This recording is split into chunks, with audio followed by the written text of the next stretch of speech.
All right, it looks like everyone's here. Good morning, everyone. If you could just confirm you could hear my voice, Dave. Yes, I can. Thank you, Chair.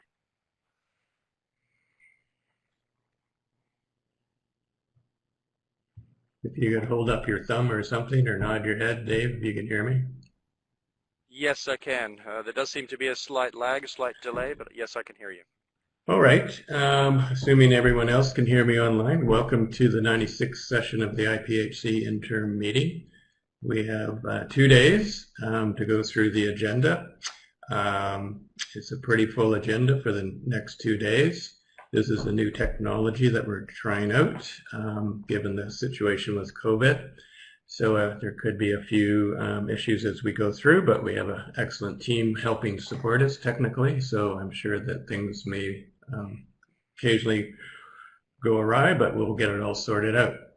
Dave, I'm going to turn it over to you to explain a little bit about the public comment and questions. There's 3 opportunities for the public to either write comments or to also speak to their questions or comments during the course of today.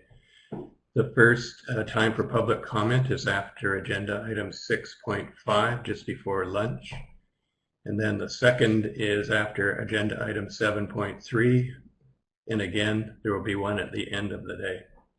So Dave, if you could just explain how that process is going to work so people can, if they have comments or questions, they could get them submitted to us so we could work through them. I'll turn it over to you now, Dave. Thank you very much, Chair. So assuming everybody can hear me, welcome to the nice session. As the Chair has just indicated, we will have 3 question and answer sessions for stakeholders to engage on various agenda items today. When you registered for the meeting, you would have registered as a general participant, and you should see yourself appear in the attendees window in the upper right-hand column of your screen. There's a separate box there.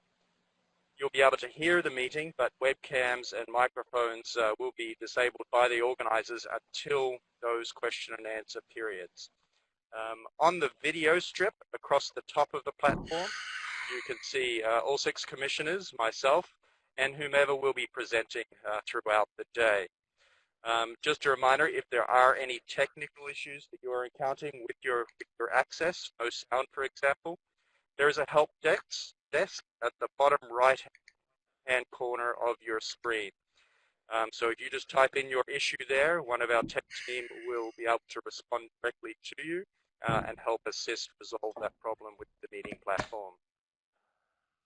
Specifically, if you would like to ask a question or make a public comment on the agenda items the Chair has just highlighted, you need to click the blue text, which is sitting on the right-hand side, immediately beside the IPHC logo. You can see the IPHC logo about middle right-hand side of your screen. If you hit the public comment questions sign up text, it will take you to a forum where you'll be able to enter your name, specify the agenda item of interest, and note whether you want to speak directly to the topic or whether you would like the Secretariat to read your question or comment aloud. So you have those 2 options to choose from. Should you choose to speak to a particular agenda item, when you are called upon, you'll be unmuted by our tech team, the organizers themselves. Make sure that your computer microphone is enabled and unmuted. Do a quick sound test before you start to ask your question, and we'll confirm that we can hear you loud and clear. You'll then have 3 minutes to complete your comment, and a signal light will be made available to you that will begin its green. It's currently shown on the screen at the moment as a green stage light in the bottom right-hand corner. Once you have 1 minute remaining, it will turn orange. Once you have 15 seconds remaining, it will turn red. And we ask you rapidly close Hi your Dave, comment can you hear me? at that point in time. So just a reminder, if you do look at document 01, the third and fourth page specifically outline the schedule for the meeting and when those question and comment periods will be taken. All right, thanks very much, Dave. So that's all I have. Thank you very much. So just going to confirm that there's no changes to the agenda. We talked about that earlier. So Chris, I think we can, unless you had any opening comments that you wanted to provide, we could start with the this morning's agenda. Just doing.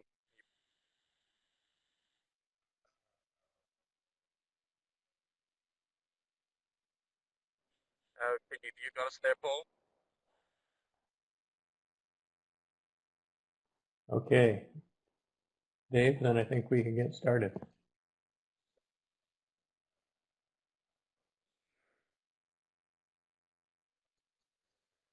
do potentially have a sound issue. Commissioner Ryle, can you hear us?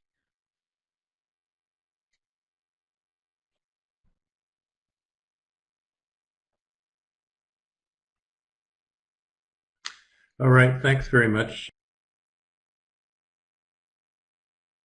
Just going to hold tight for another minute to see if Commissioner Ryle can reconnect with us. And if not, we'll move to Commissioner Oliver.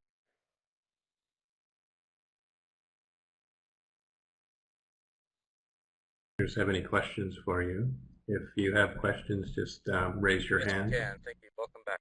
So we've completed the introduction for the Q&A and pass back to you to move to adoption of the agenda. Thank you. Dave, I don't see any questions at this point. You could move on to the next item if you would.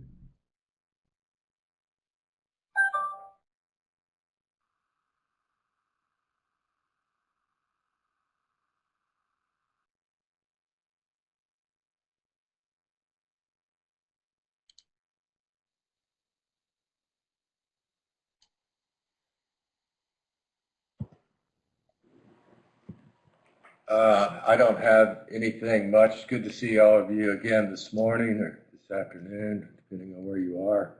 So I didn't have anything additional, Mr. Chairman. You can proceed.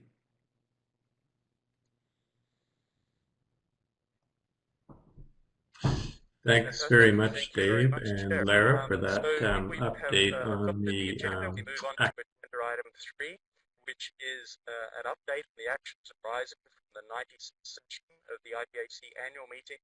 And in addition, the intersessional decisions were made throughout 2020. So I'll ask Barry to bring up that presentation for paper 03, please.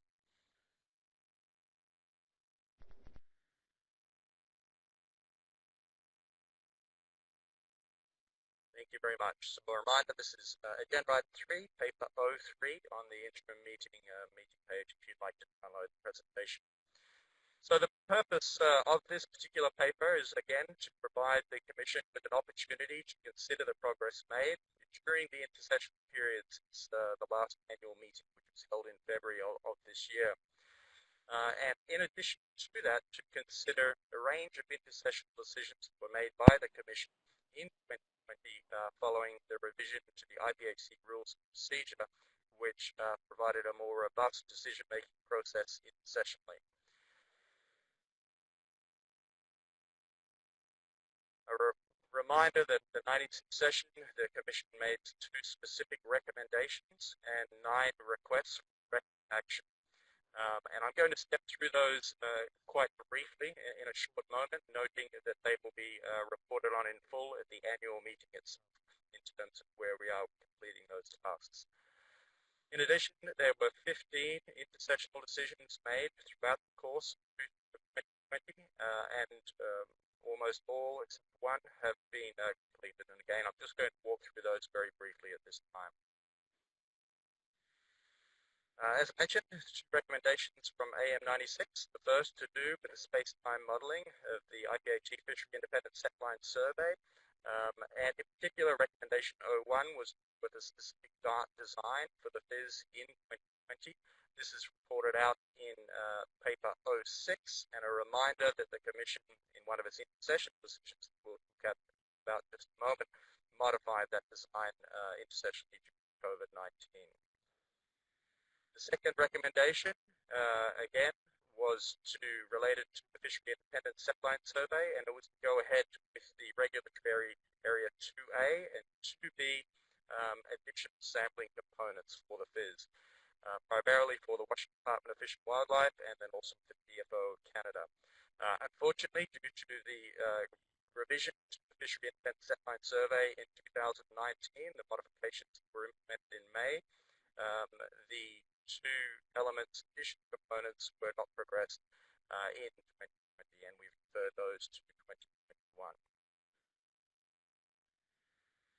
There were 9 requests from IM096, and again, most of these have been completed with, I think there's 2 which are ongoing and 2 which are pending. The ongoing are, first of all, again, related to the Fishery Independent Setline Survey, and specifically the Commission requested that the Secretariat enhance the communication and review processes for the Fishery Independent Setline Survey as the Commission moves through its cycle in 2020 and in preparation for 2021.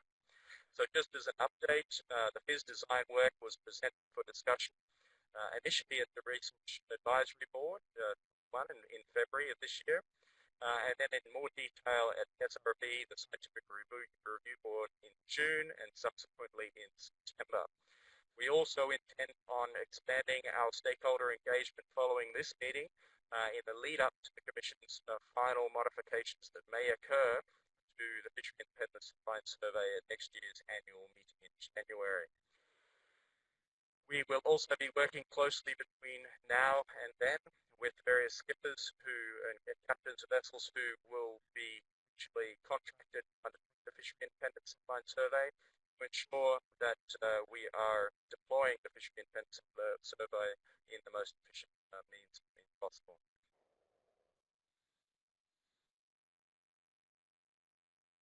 In terms of the stock assessment or the data review in particular, there was a request regarding the MSC process, in particular to continue to evaluate status quo management while also considering discard mortality in non-directed fisheries. And Dr. Higgs is going to talk to that specifically in paper 11 towards the end of the day, and give an indication of how that's going to be delivered upon prior to IM096 next year. The remainder of the recommendations, requests from IM096 have all been completed, and we've provided those to you in the paper and also in the presentation if you would like to cycle through those in detail. But very quickly, request 03 has been completed, and again, it's going to be addressed under Agenda Item 8.2, specifically when we listen to the latest advice arising from the Management Strategy Advisory Board from the co-chairs.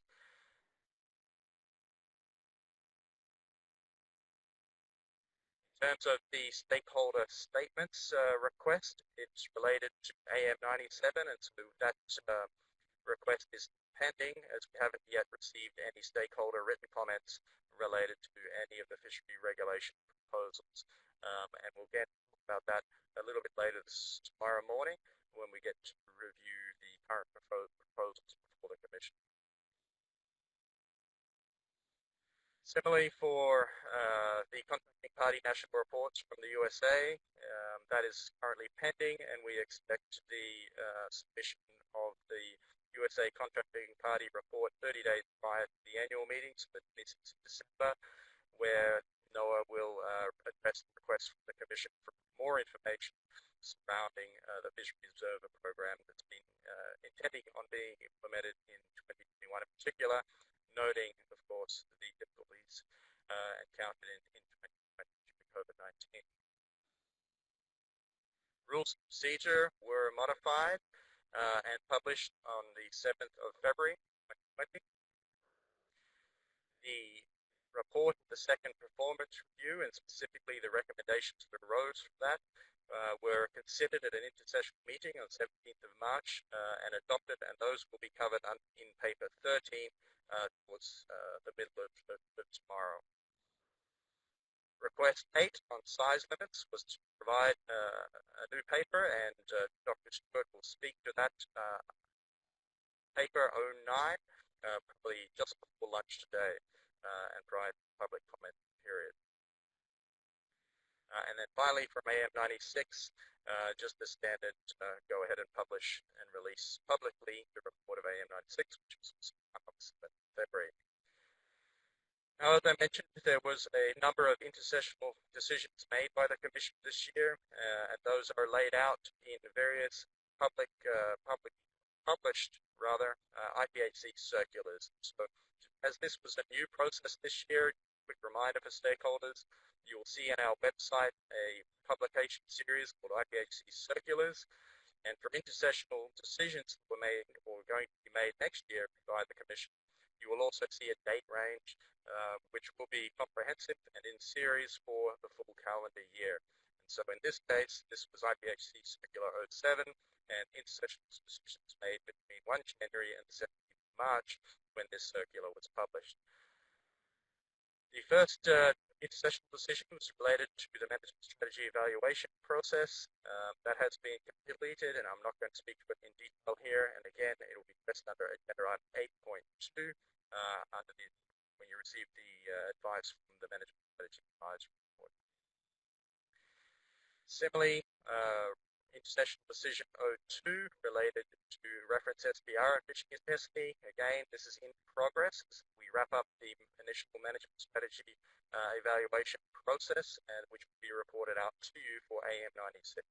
And again, Dr. Hicks is going to speak to this when he presents paper 11. The performance review, as I covered earlier from the annual meeting, so that was considered and enforced as part of one of the intersessional decisions on 17th of March, and that again will be discussed under paper 11. Financial regulations were adopted by consensus following discussion intersessionally, and those were published on the 17th of March and available on the IPHC website at the link provided on your screen.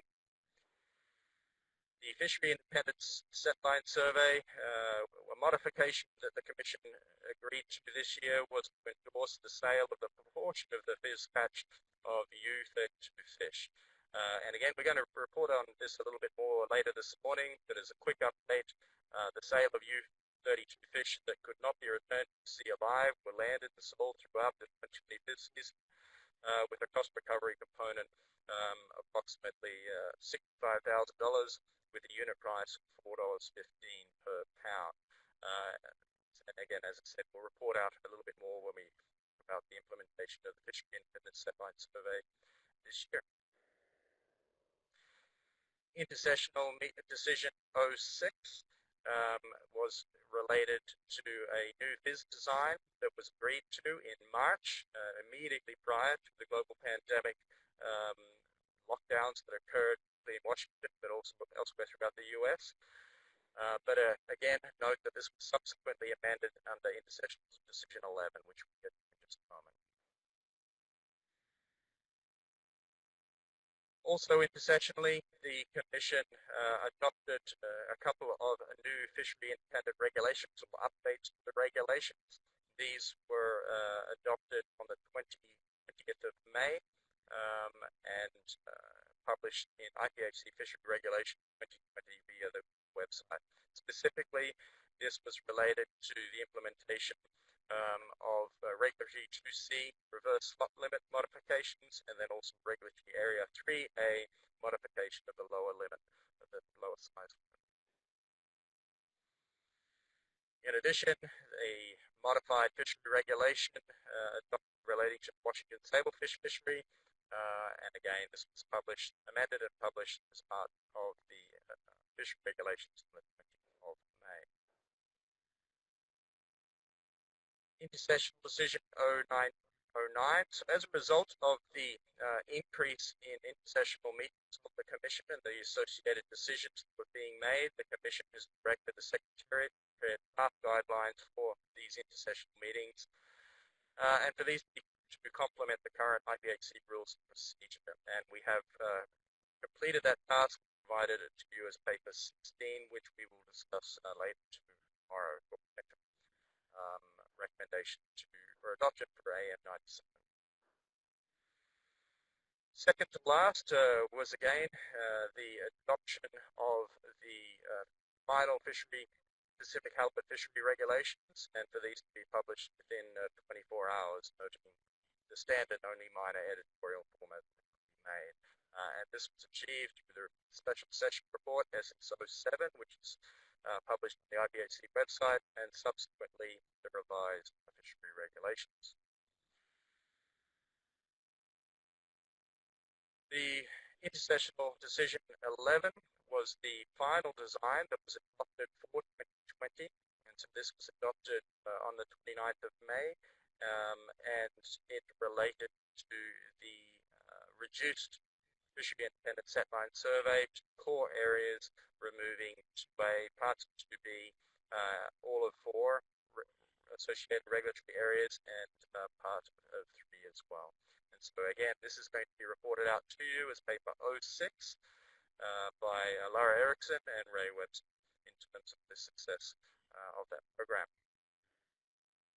Intersessional decision 12 related to the initiation and approval of the fishery independent survey to occur between 1 July and with a target of 31st of August. And again, this was completed within schedule, 4 days ahead of schedule, in fact, and the fishery independent survey was wrapped up on the 9th of September this year.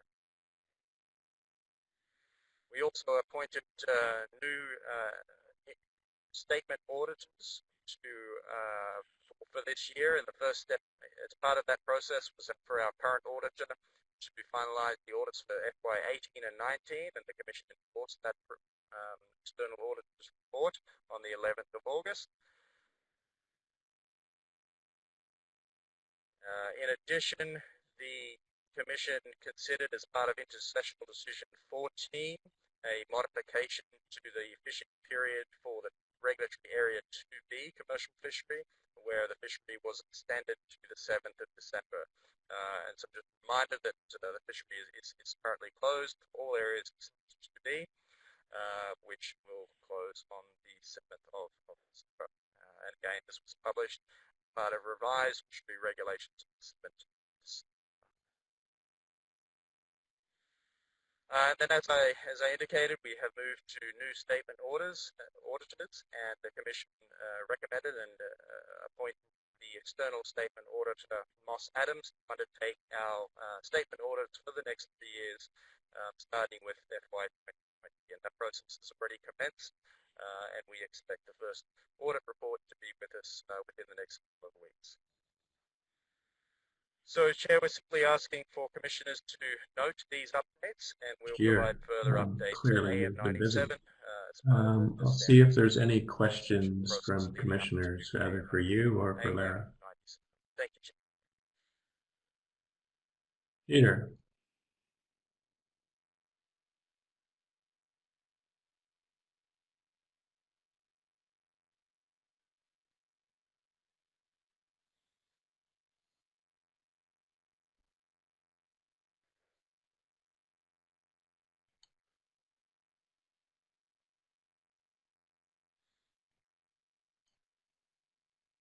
Fantastic. Thank you very much. So we'll move on to the report of the Secretariat, so paper 04, while that comes up on screen. Now, just a reminder that this is a draft report. The final report of the Secretariat will be presented at IM096, so the deadline for that paper is 30 days prior, which is the 26th of December. So you can expect to see the final report of the Secretariat on our activities for 2020 at that point. Now, I'm going to be necessarily brief as it is a preliminary update, and a reminder that this is just a quick update on those components which are not contained within other papers that are before you today and tomorrow. Some of the staffing changes that have occurred at the Secretariat this calendar year, we have revitalized our former Administrative Services branch, which is now the Finance and Personnel Services branch. We have a number of appointments from administrative specialists, information technology specialists, senior staff accountants, and accounting specialists. Those are the individuals shown on screen. We have Ms. Erin Sarles, Robert Hines, Mr. Nicholas Wilson, Mr. Coluccio, and Ms. Taika Gerebelastari. These individuals have all joined the Secretariat this year. Have been very impressed, very proud of the work that they have done in reforming the way that we administer the Secretariat. So thank you and welcome to those individuals. The IPHC internship program, again, was a tremendous success despite the implications of a COVID-19 working environment. Mr. Adam Ziegler from Stonehill College in Massachusetts assisted the biological laboratory in just determining the sex ratio in the commercial fishery throughout 2020. And so that project was a great success. He also participated in feeding clip collection, DNA purification, and the like with our new genetics lab. So again, thank you to Adam. It was again a great successful internship program for 2020, and we will continue to run that program throughout Glasgow.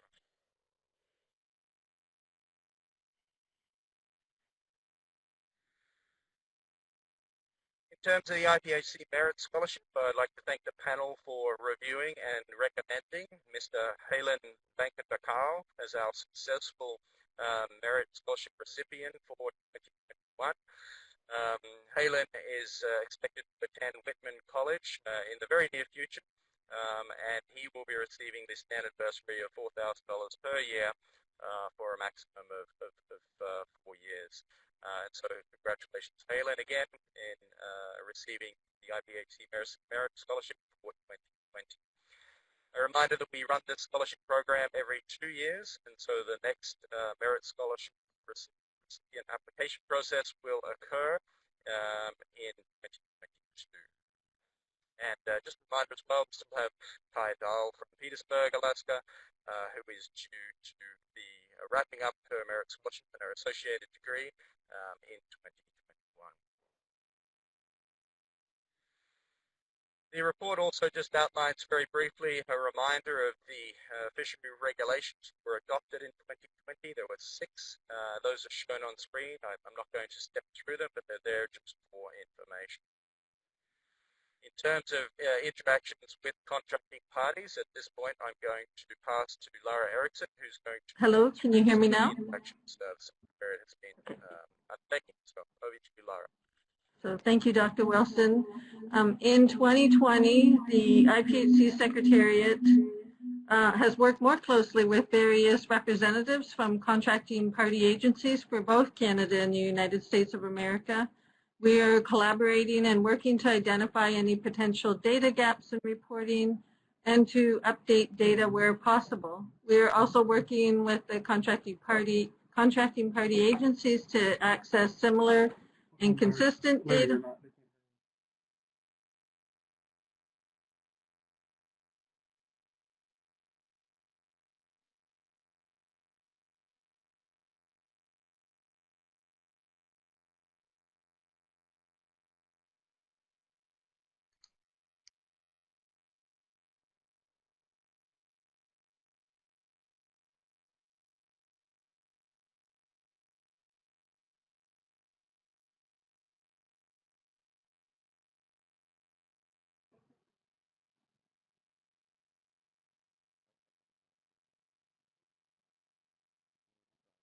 Okay. We are also working with contracting party agencies to access similar and consistent data and exploring ways to more effectively report in-season estimates. Next slide, please.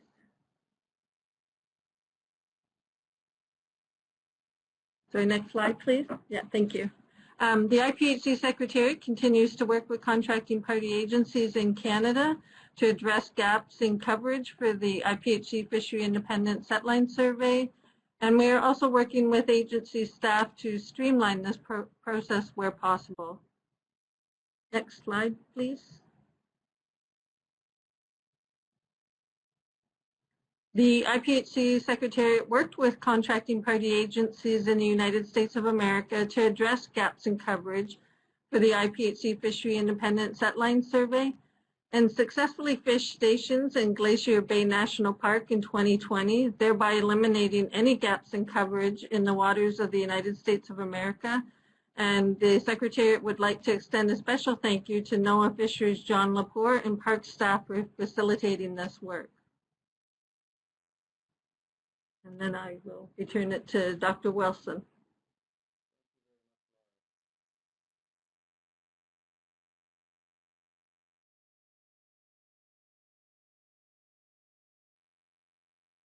A little bit of an issue there, a bit of an echo and a bit of a lag, so bear with us as we ensure we get the tech working correctly. In terms of abundance-based management at the Fisheries, North Pacific Fisheries Management Council discussions, and in particular through the Abundance-Based Management Working Group, Dr. Hicks is going to provide some update later today, closer to the end of the afternoon, on potential implications of that process. However, as a brief update, the Council considered its January-February meeting revised motion relating to abundance-based management.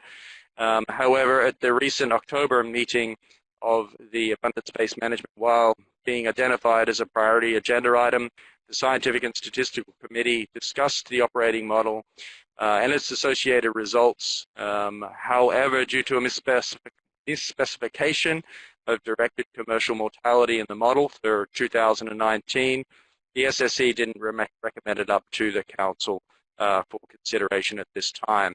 And so it is being passed back to the Abundance-Based Management Working Group for additional work. However, the Council did make a number of comments, and in particular a motion, which includes highlighting that they expect the abundance-based management work to be completed for final action in October of 2021. And we can certainly hear from the North Pacific Fisheries Management Council during the agency update if there's been any more movement in that regard. In terms of the Pacific Fisheries Management Council, I'll pass back to Dr. Lara Erickson to. The IPHC Secretariat continues to work with contracting party agencies in the United States of America and IPHC Regulatory Area 2A to collectively manage the various fisheries that take place there. Of note, the Secretariat expressed concerns when the recreational fishery in California remained open for 4 additional days, even though it was estimated to have exceeded the applicable fishery limit. This fishery limit was exceeded by 64%.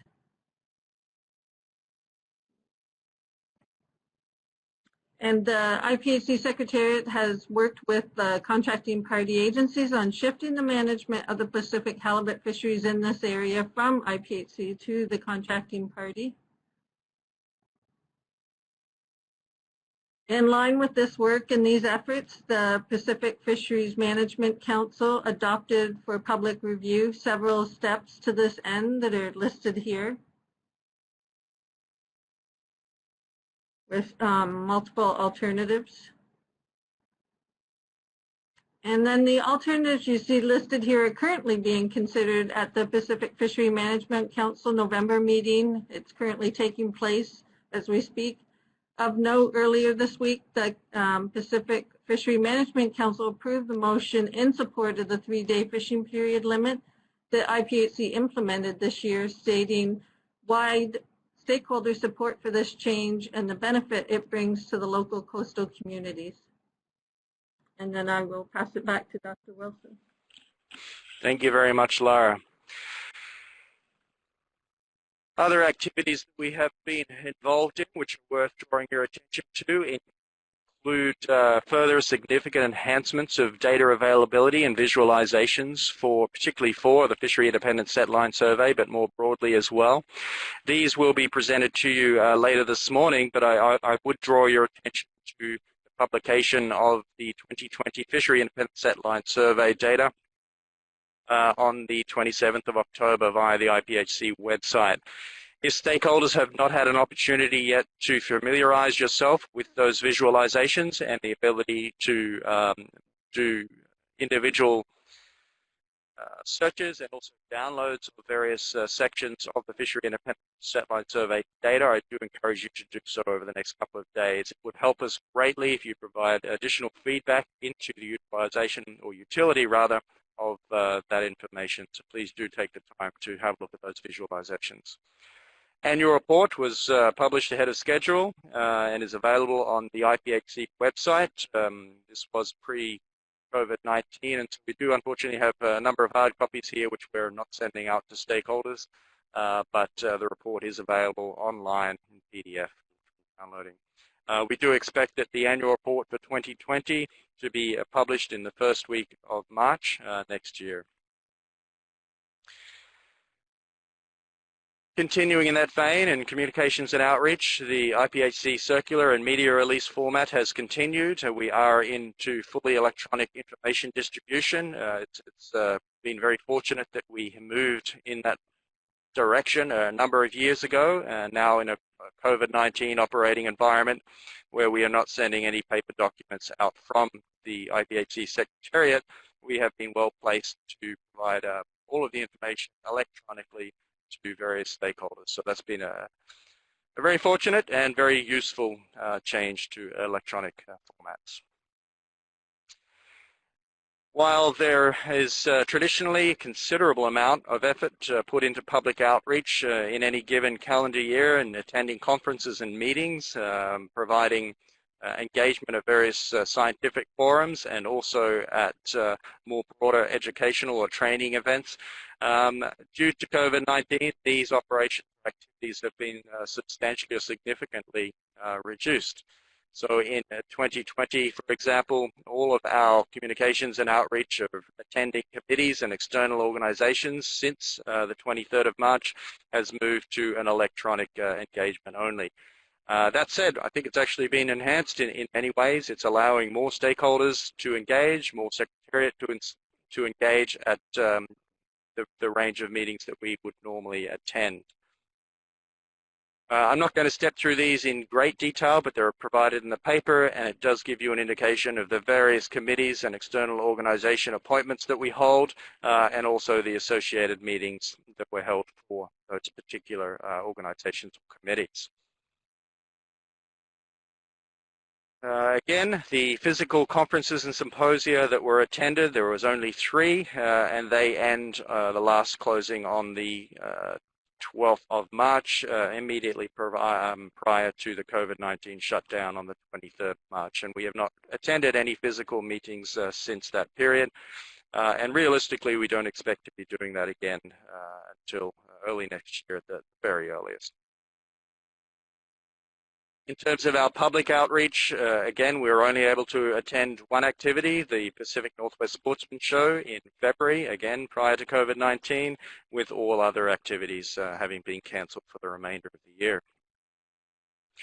Again, we are very well supported by our academic affiliations, particularly affiliate faculty by Dr. Hicks, Dr. Stewart, Dr. Planis, all of who are engaged as affiliate faculty at either the University of Washington or the Alaska Pacific University. And each of those participate in graduate student committee, guiding those students through their various degrees.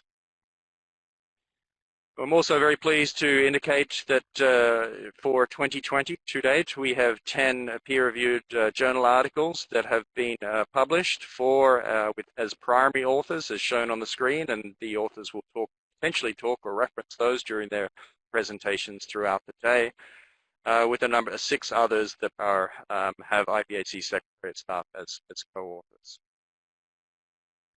We have a number of others that are currently submitted under peer review with Dr. Planis and Dr. Stewart. Whether they're published in 2020 or 2021, time will tell. The rest of the document, or the last couple of slides, simply highlights some of the peer-reviewed journal articles, or the key articles that are in preparation. And we expect these to either be submitted late this year or early next year. And each of these authors, Dr. Planis, Dr. Sidoris, Ms. Forrest, and Anna Simeon, will also talk to these a little bit about when they make their various presentation on the research efforts associated with these papers. So, Chair, all we're asking at this point is for the Commission to note the draft Secretariat report, and that we will be providing a further update, detailed update at IM096. Thank you, Any Chair. other questions for either Dr. Wilson or Lara?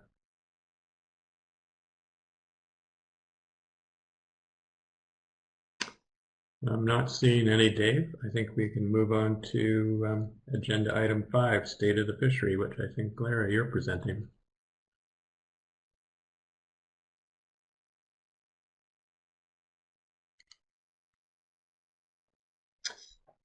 Thanks very much, Lara. Are there any questions for Lara on the presentation of the just on slide 8, if you can scroll to slide 8. Bob.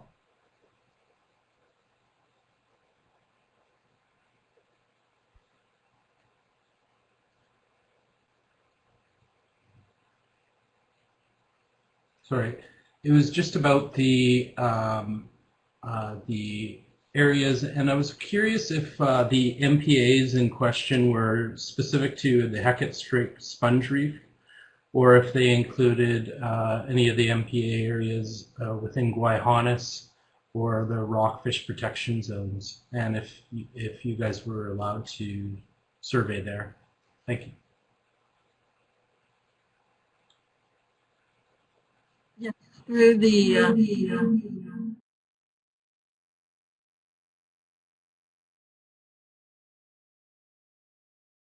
okay, through the chair, Commissioner Degree, we were able to fish in the Guayhanas area. It is in specific regard to the sponge reef area, which we are not able to fish in currently.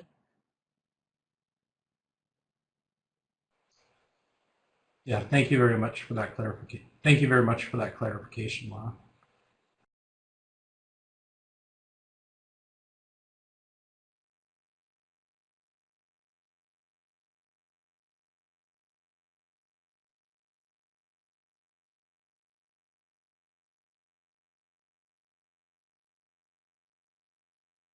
Excuse me, what did you ask, Bob?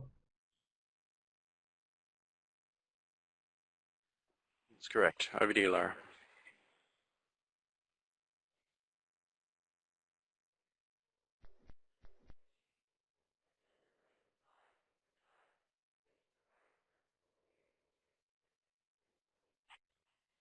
Here.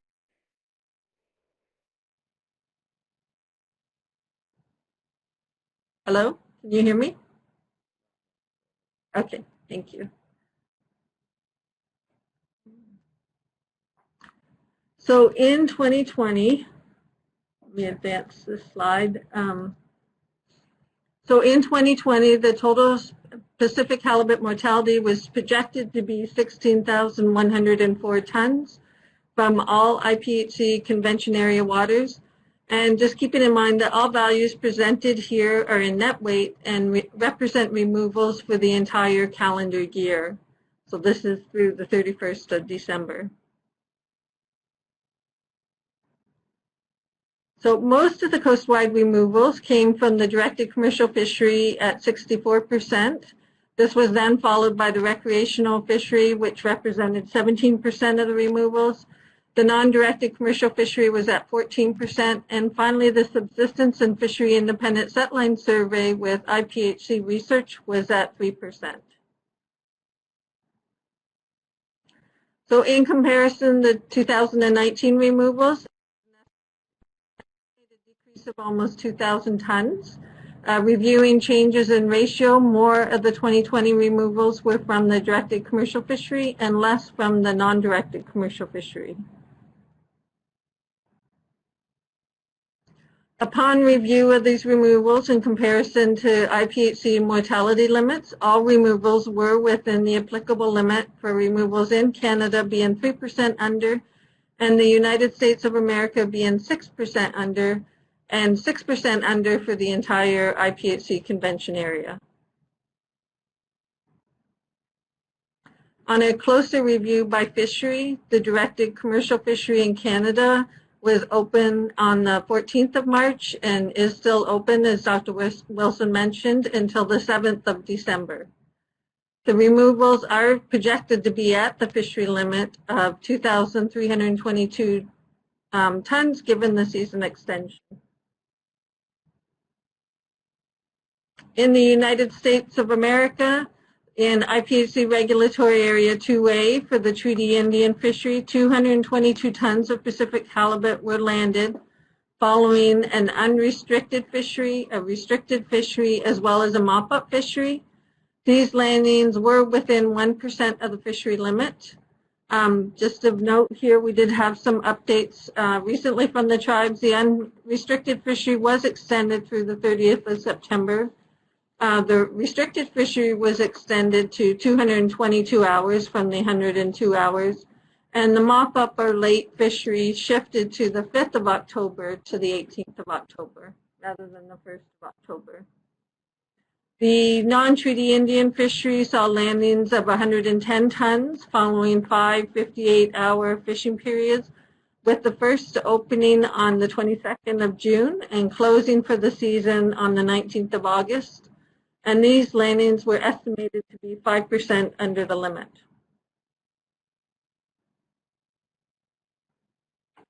Landings of Pacific halibut from trolling were estimated at 13 tons, or 35% under the fishery limit, with no in-season action being taken.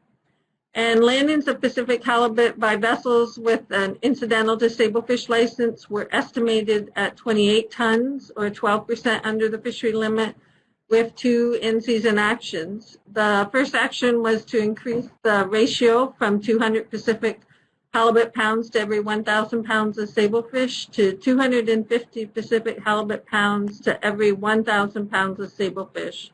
The second action was an extension of this fishery through the 15th of November to match the commercial fishing period. And recently updated removals for this fishery, as it just closed on Sunday, are 29 tons, and it's now 9% under the fishery limit. In Alaska, the quota share fishery was open from the 14th of March through the 15th of November, with projected landings at 7,192 tons, or 93% of the limit. And of note, in IPHC Regulatory Area 2C, the United States of America allows for a fishery within the Annette Island Reserve. This fishery has no fishery limit, and within this fishery, 11 tons of Pacific halibut were landed following 8 two-day openings between the 12th of June and the 20th of September.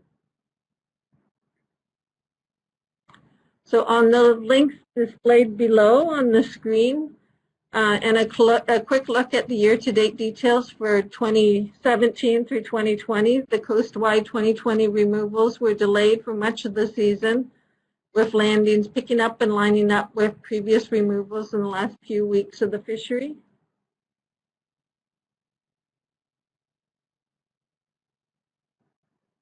And by selecting Canada only at these links, which you can do right here on the side when you go to the link, the landings have lined up well with removal trends from the previous 3 seasons.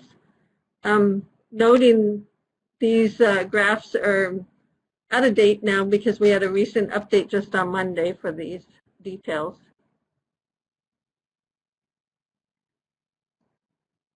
And then by selecting Alaska for the United States of America right here at these links, the landings were delayed throughout most of the middle time period of the season, only picking up and lining up with the previous 3 seasons in the recent few weeks.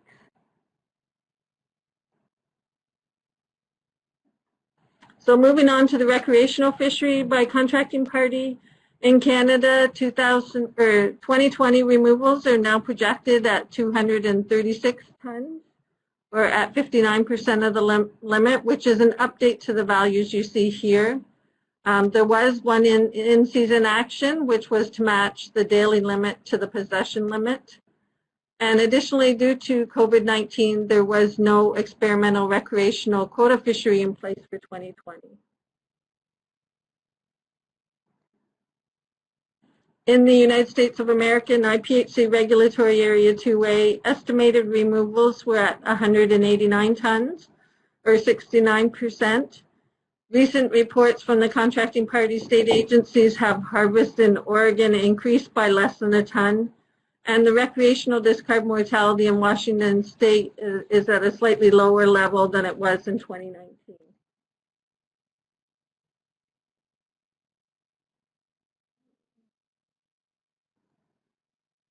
So in Alaska, the recreational fishery is open from the 1st of February through the end of the calendar year.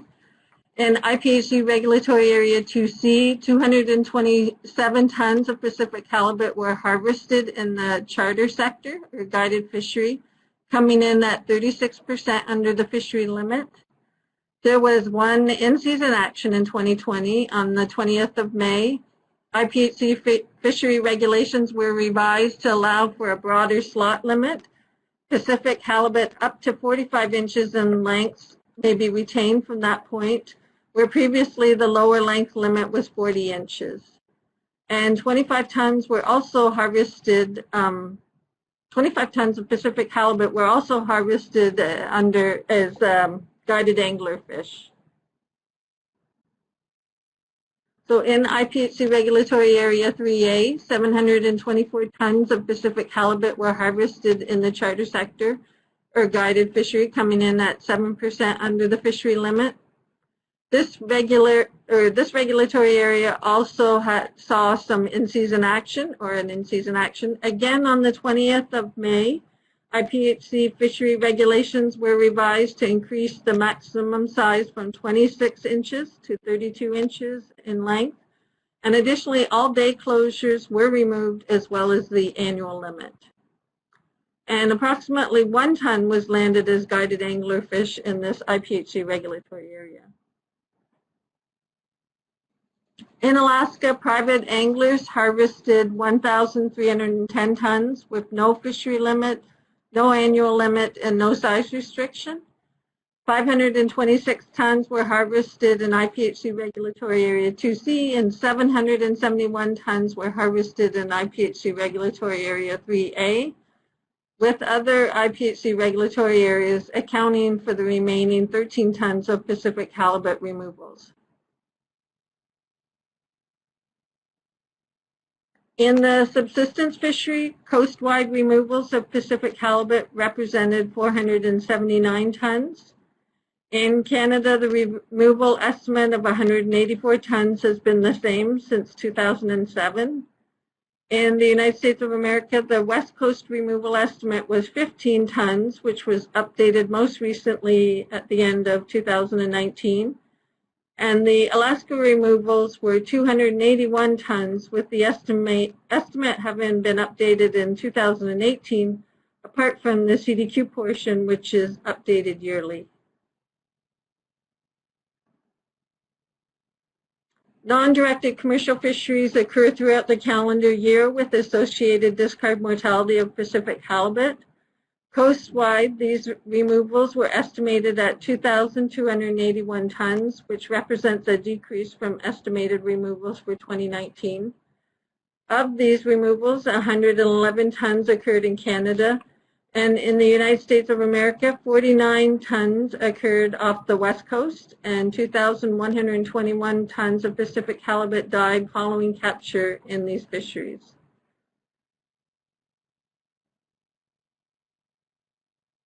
In Alaska, I should note the last amount.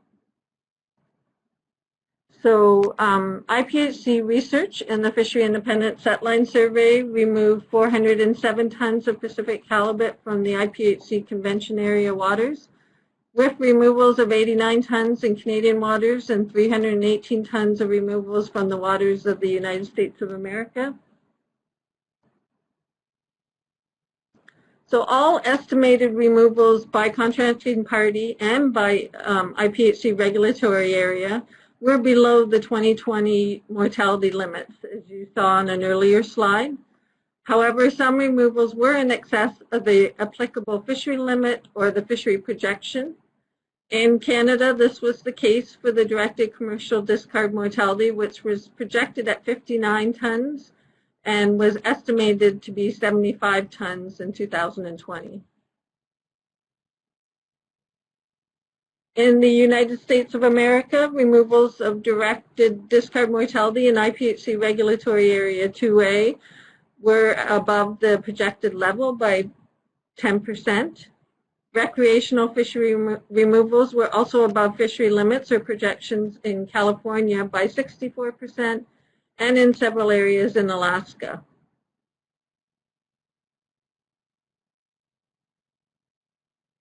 In the subsistence fishery, Pacific halibut removals were higher than projected in IPHC regulatory areas 4A and 4B.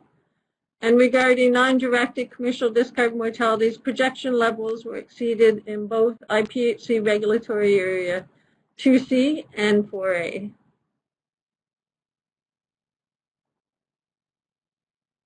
So the IPHC continues to have concern, or I should say the IPHC Secretariat continues to have concerns with the following mortality estimates.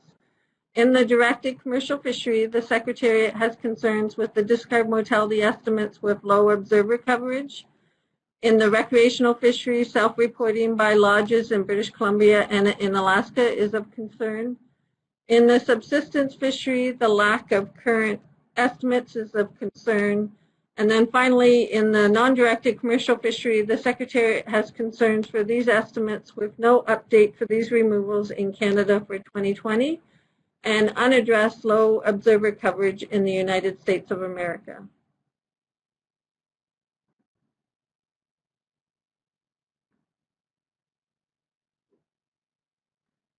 And so now for the port highlights for 2020. As you may have noted during Dr. Wilson's presentation, 2019 tissue samples of Pacific halibut from the directed commercial fishery were processed in time for this year's assessment, thanks in part to our intern. And 2 questionnaires are ongoing for both the occurrence of chalk and the economic survey that is available on the IPHC website. In Canada, the Secretariat continues to work with the contracting party agencies and industry on adding marine mammal details to the logbook, which would bring these logbooks in line with the IPHC Pacific halibut logbooks in the United States of America. And of note, Prince Rupert saw fewer landings this year than in previous years, with more landings occurring in Port Hardy.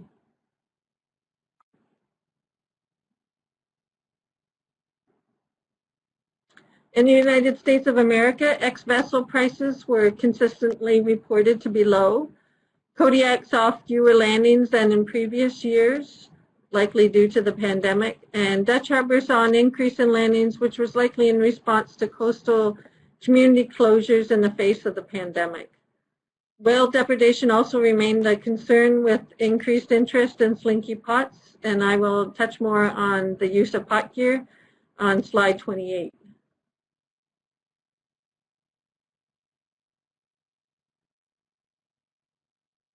So updates for 2020 regarding the requirement to land Pacific halibut with the head intact. We again saw fresh landings of Pacific halibut with the head removed in Canada, which is a regulatory compliance concern. Landings of frozen Pacific halibut with the head removed were at similar levels in Canada in comparison to recent years. And again, no landings of Pacific halibut with the head removed were reported in the United States of America. And here you see the images of the slinky pots that are being used in the commercial fishery in Alaska. Reviewing the use of pot gear in the waters of the United States of America, landings from this gear are increasing, reaching 32 tons this year. However, the level remains low, representing less than 1% of all landings. These are the faces of the IPHC Secretariat seen by many of our stakeholders, and the work they do and the data they collect, thanks to the support of our stakeholders, feeds into much of the data I presented here and also feeds into the many of the presentations which will follow. Thank you, Chair, for your time.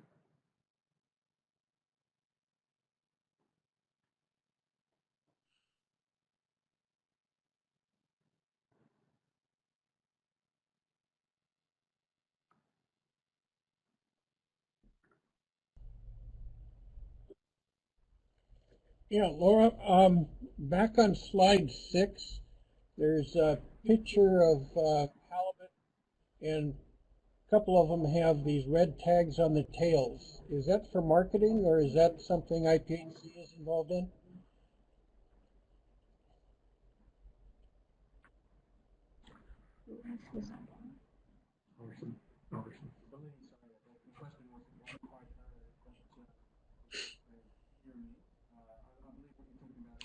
Yeah, Bob, they're provided the tag by a service provider, Archipelago, as I think is what Lara mentioned earlier. Neil, I see you had your hand up. Yes, so through the chair, Commissioner Albertson, these are indeed AMR or Archipelago Marine Research tags that are put on in Canada on the Pacific halibut, and every directed commercial fishery landed Pacific halibut receives this type of tag with the unique number to identify it. Oh, good. Thank you.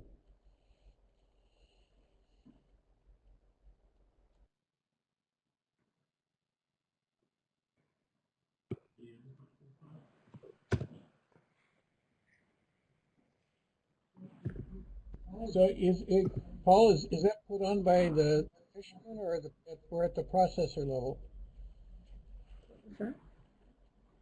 So I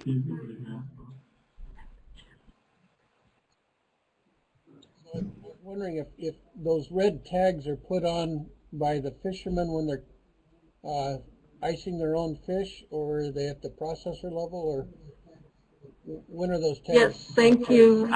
Through the chair, those, Commissioner Albertson, those tags are actually placed on the fish by an independent Okay, party. thanks, Lara.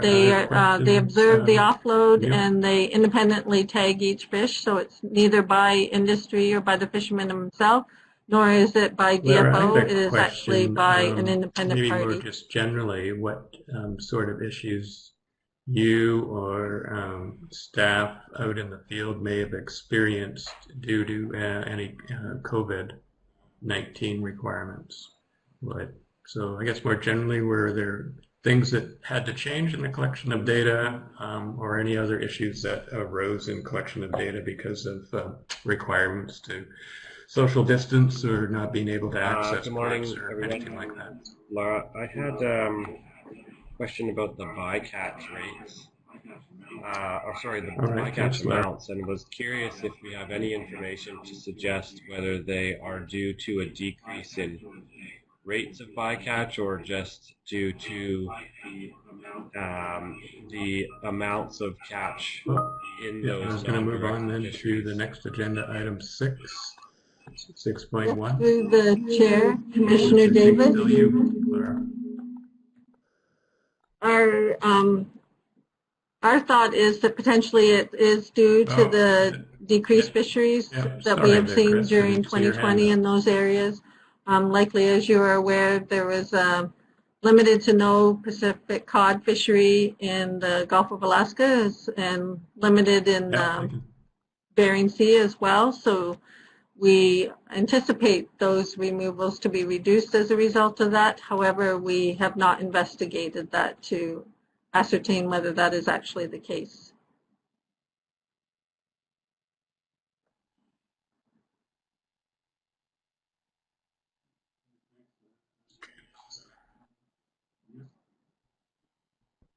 No, that's fine, thanks.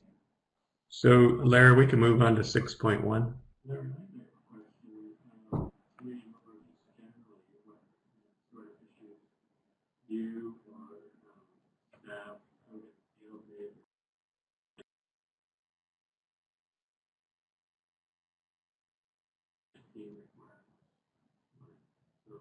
Generally, were there things that had to change?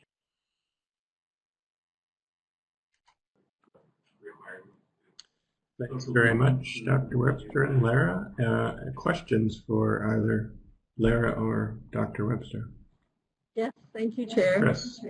There were definitely marked differences. I went to this slide here because you'll see in this picture that this is David Jackson, who works for us in Kodiak, and he has a line that's down to the vessel with the bag on the end where he's asking the skipper to put his logbook in that bag, and then David Jackson is then pulling the bag up to then review the log and the details with him. So we absolutely saw changes in procedures.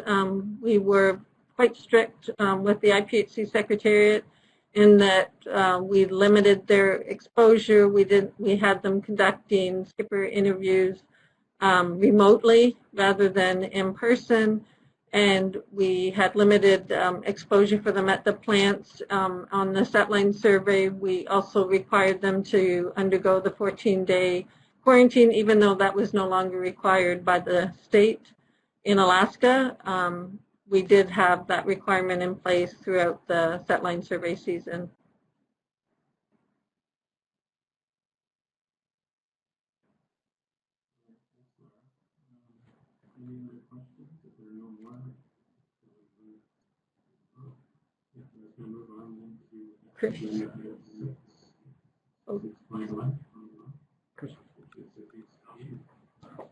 Oh, thank you, Chair. I believe Commissioner Oliver had a question.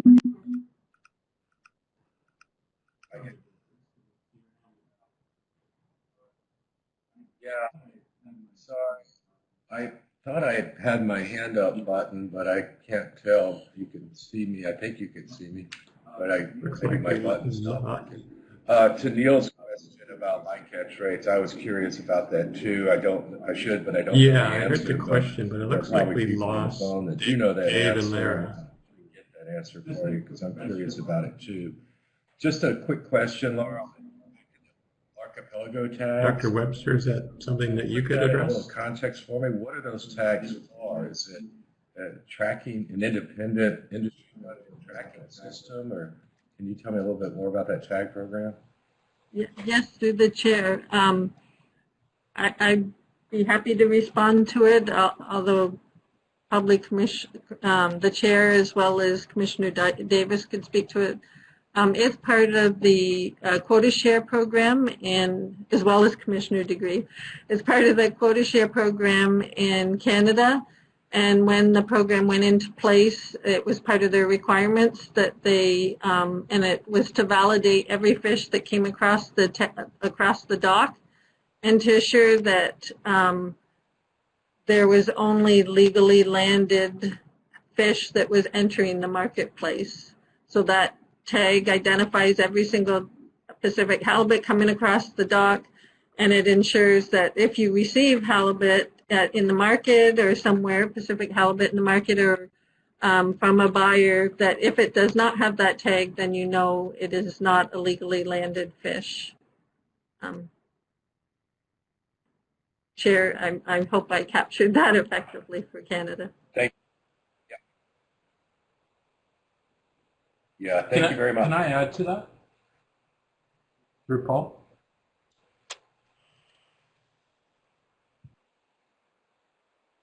Yeah, just it's paid for. We pay the service provider to do that, and it helps with our chain of custody and MSC certification as well. So, thank you.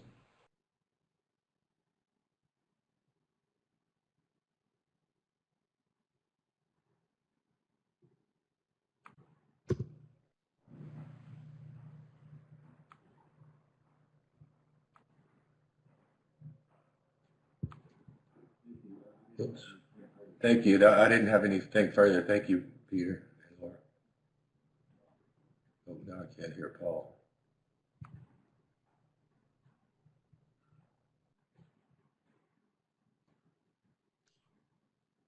So, Larry, we can move on to 6.1. I'm sorry, what was that, Ray? Yes, thank you, Chair.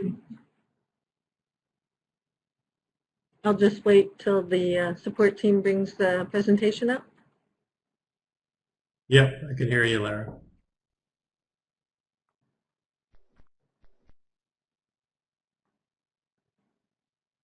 Go ahead, Lara.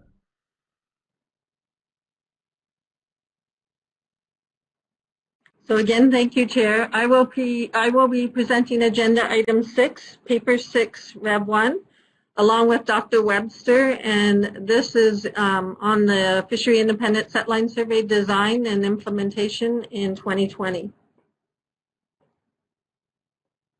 The primary objective of the Setline Survey is to collect fishery independent data for the Pacific halibut stock assessment, as well as the stock distribution estimation.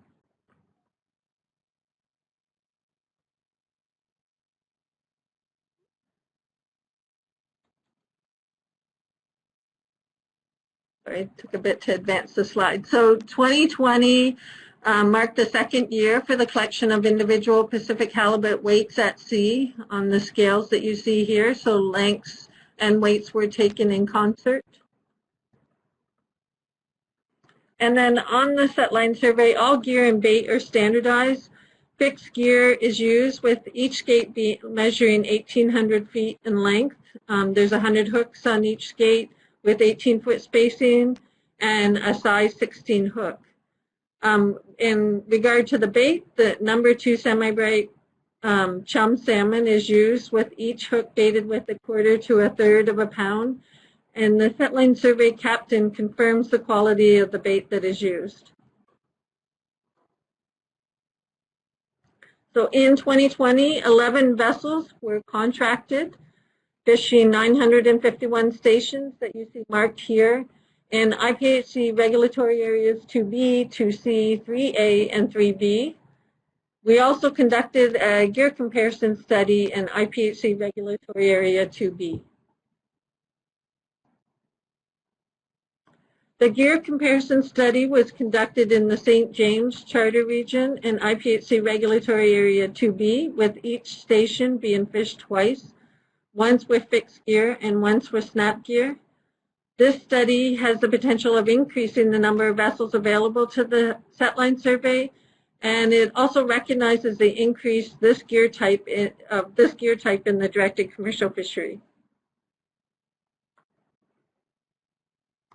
This is a map of the charter region and the stations. The timing that you see here, that's indicated here, is for fixed gear.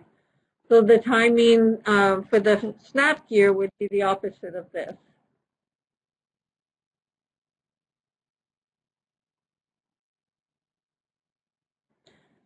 This map depicts the stations that were found to be ineffective for various reasons.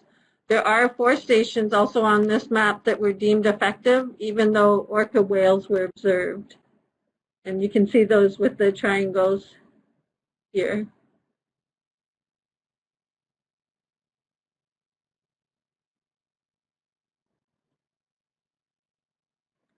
The secondary objective of the Setline Survey is long-term revenue neutrality.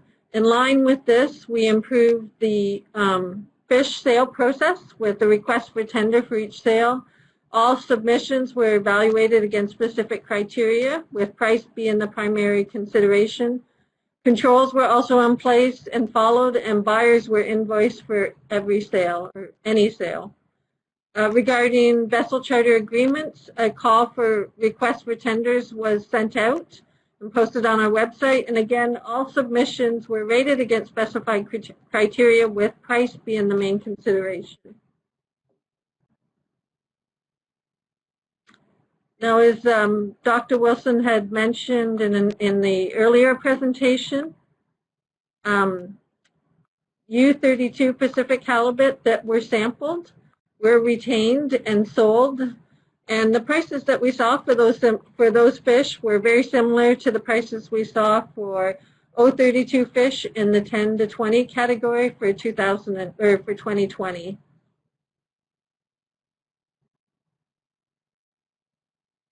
Tertiary objectives include work with contracting party agencies on a cost recovery basis. Of note, due to COVID-19, none of these were conducted in 2020. However, discussions are currently underway for this work to potentially resume in 2021.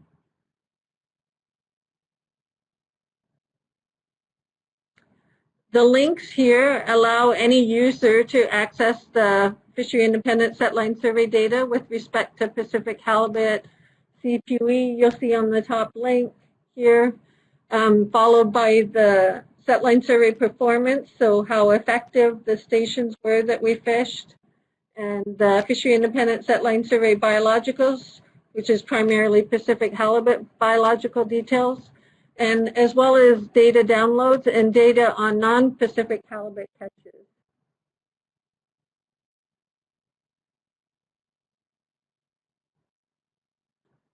Then currently the Secretariat is updating the tender specifications for the 2020 Fishery Independent Setline Survey. The tender specifications will be further simplified and will outline specific communication needs as well as associated costs. And the 2021 specifications will be online next month, so December of 2020, and submissions will be due by the 31st of January 2021. And at this point, I will advance one more slide and then turn the presentation over to Dr. Webster. Thank you, Lara. So here I'll briefly present some of the results from the space-time modeling that was undertaken on the FIS data that we received this year. I assume I can be heard unless it says 100%.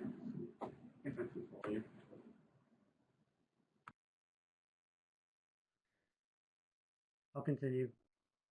So as in 2016 to 2019, space-time modeling was used to estimate O32 and all sizes weight per unit effort indices and all sizes numbers per unit effort indices from 1993 onwards through 2020. These estimates are computed for biological regions, IPHC regulatory areas, and for coast-wide IPHC convention waters from San Francisco Bay to the Bering Strait. And my colleague Dr. Stewart will go into many of these results in more detail in his presentation, but here's a summary by biological region of O32 weight per unit effort time series, with the number in the lower left-hand corner representing the percentage change in the index from 2019 to 2020. And so we can see by biological region, region 3 had a 16% increase in O32 weight per unit effort, which was the largest increase. Region 2 had a 7% decrease, and there was no sampling in region 4B, so what we're seeing there in that region is essentially noise. It's just a small drift in the time series. You'll also see, the arrow down here, if you look closely, that the uncertainty increases in the terminal point. We had no survey, as I mentioned, in region 4B, so we have a meaningless increase and a lot of uncertainty about that value for 2020. But we had information for regions 2 and region 3, as Laura outlined. Region 4 is the combination of 4A and the Bering and 4CDE. And that region had a small amount of data collected this year from Alaska Department of Fish and Game Troll Survey in Norton Sound. But again, there is greater uncertainty in the terminal year in region 4 as well. Moving on to all sizes numbers per unit effort by biological region. Again, Dr. Stewart will talk about this in more detail. But essentially, this index was a coastwide level was stable for 2020 and was up slightly in 3A and down somewhat in region, region 3, down somewhat in region 2. Laura mentioned the gear comparison study that we undertook in Regulatory Area 2B in 2020. The space-time modeling, the results of which, some of which you just saw, included parameters allowing for gear differences in catch rates, as we did in the 2019 study in Regulatory Area 2C. And the results of the 2020 study were generally consistent with the 2019 study. The average weight per unit effort and numbers per unit effort indices were lower on snap gear, ranging from 72 to 83% of fixed gear average, depending on the index. We estimated 86% across all indices is that ratio in 2019 and 2C. So while that's slightly lower on average than the value we got in 2019, there's quite a lot of uncertainty in these estimates, particularly in 2020. This was a relatively small study, and all 95% intervals in fact included 100%. That the ratio of the two gear types catch rates was 100%. In other words, there were no differences in the catch rates. So further studies are being planned to collect additional data because of the high uncertainty. And we also need to better understand the relative efficiency of the gears, get more precise estimates of these ratios, and to understand the potential variability over time and space. We've looked so far only in regulatory area 2. We've had some values that are consistent with each other, albeit with somewhat larger uncertainty than is desirable. But to generalize these results, we need to do additional sampling elsewhere. And future modeling will work to combine data across multiple regulatory areas to improve the precision of the estimates by aggregating the data, and also to test whether there is evidence for differences in these ratios across space. And that is what I have for my presentation. Thank you.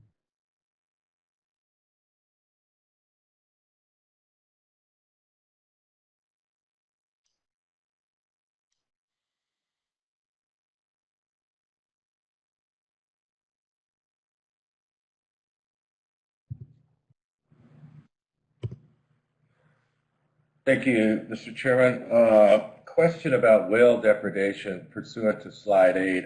I don't think you need to pull the slide up because my question is really general, and that is, thanks, Chris. what the Neil. overall percentage of the stations were obviated by whale depredation, for lack of a better way to put it? 10, 21, 1%, 10%. Ballpark.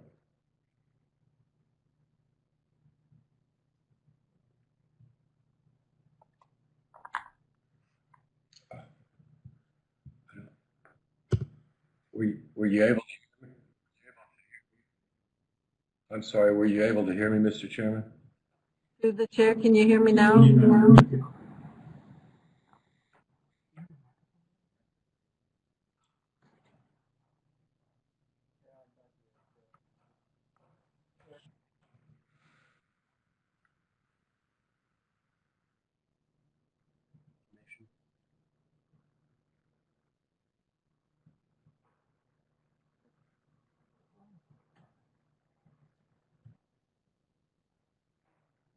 Thank you, Chair. My apologies, I don't have the exact value for that. Are you able to hear me?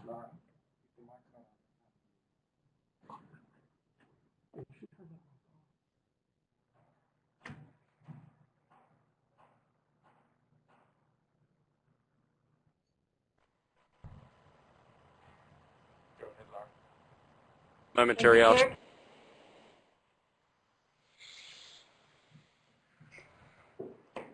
Okay, so yes, the number of stations were deemed ineffective were less than 3% for the setline survey. That answers my question. Thank you very much.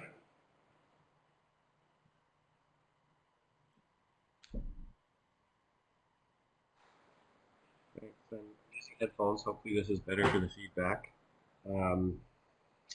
I had two questions, perhaps both for Dr. Webster. For the SNAP fixed gear study, just curious about your thoughts about why the uncertainty was so large. And then All right, my thanks, second Dr. question Webster. was, Does we that had cover heard a your little bit questions, Neil? in the first agenda item about plans for sort of engagement and development of survey design looking ahead to 2021. And if this is planned for later in our agenda, we can always come back to it. But I was curious if we intended in the meeting today or tomorrow to talk about what we think that is shaping up like in terms of steps and timeframes. Thank you. Plug yours in right. Thank you, Commissioner Davis. For the first question, this was a relatively small study in 2020 for year comparison. I believe there were 56 stations altogether, and catch rates vary quite a bit from station to station. It can vary in successive fishings of the same station, and so with such a small study, there's going to be a fair amount of uncertainty associated with estimating an index. We get precise estimates of indices based on at a regulatory area level because we have hundreds of stations generally at each regulatory area, but when we're dealing with 56 stations, there's going to be quite a bit of uncertainty. So in this relatively small study, it wasn't surprising that we had wide intervals indicating high uncertainty around the estimates. For the second question on plans for engagements, you're correct. That is going to be part of my subsequent presentation, and it's probably, as there is a slide on that, that'd probably be a good focus for that discussion.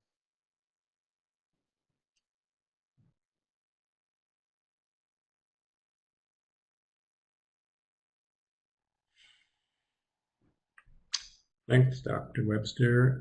Peter.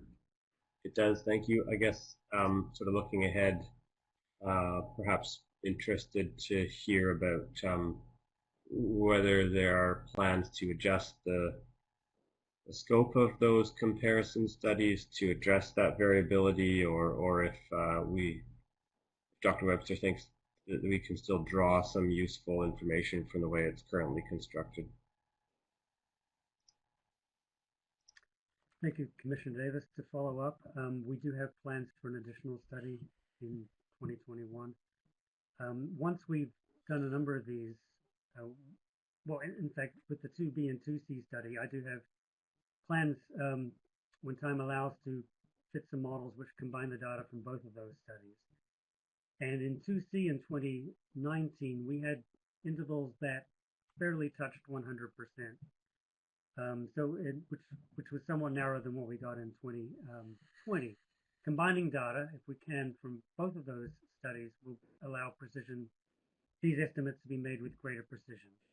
And collecting additional data from elsewhere will allow us not only to get estimates. I don't know, Dr. Webster, is that something you can address? Ratios that are perhaps consistent spatially, if that is the case. So again, the two things we can do to improve precision are, one, of course, collect more data, two, fit models which make use of all the data together. And those are both things that we have planned. Looks like we've lost Lara. Dr. Webster, is that something you can address?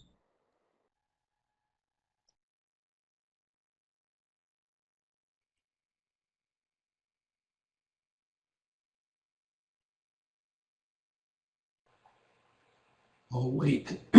Yeah, sorry. Yeah, my question is on slide 7. You showed the Guayhanas, or you didn't have Guayhanas marked on there as a marine park. That should probably be in there, I think. And as well, which stations were discounted or could not be used? Just all right, I don't all see the numbers any right there. I know there's an area right around the. Recommend that we take a break now for can be 15 certain minutes, use. and we'll curious, reconvene at 10:55. If it's directly in it, or if you were able to do some of the stations on the outlying Thanks very much. edges of the MPA.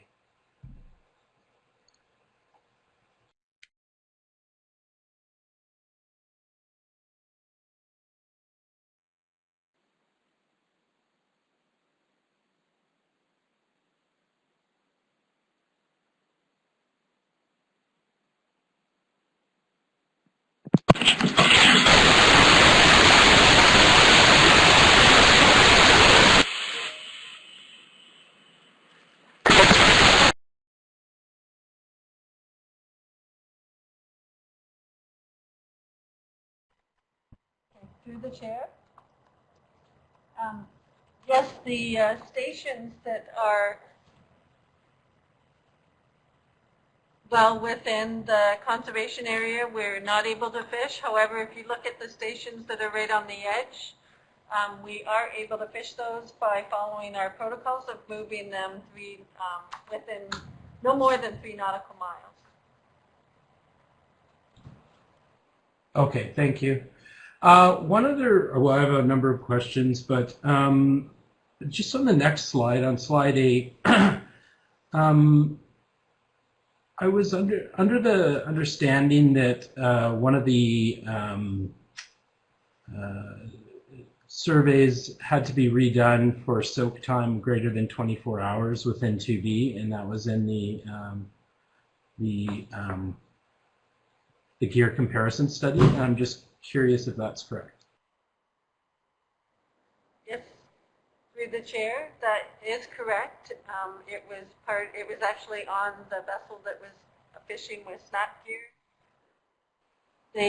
The soak time did exceed the 24 hours, which, as you know, doesn't meet the setline survey criteria. So as a result, they waited the required amount of time and they refished that station to make it effective. Okay. I'm just curious as to why it's not listed here. Is that because you're only using data from the fixed? Just curious. It is used. It is listed there. Well, no, actually, you're right. It would not be, because this would be from just the fixed gear amount. But you can see stations that are listed there that didn't meet the soak time criteria.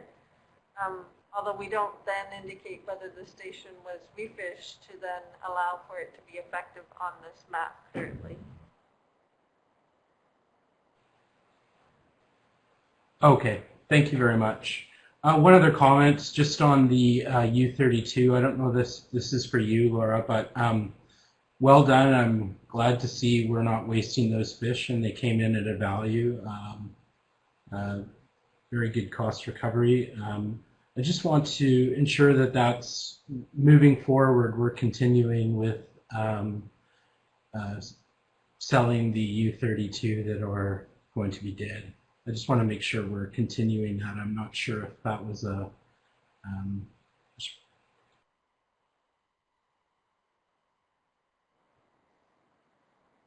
yes, through the chair, thank you again, Commissioner DeGreef, but that is certainly our intent, is to continue selling those fish. Okay, thank you very much. Again, well done. And one last question for Ray. I have slide 17. I don't think it really matters, but going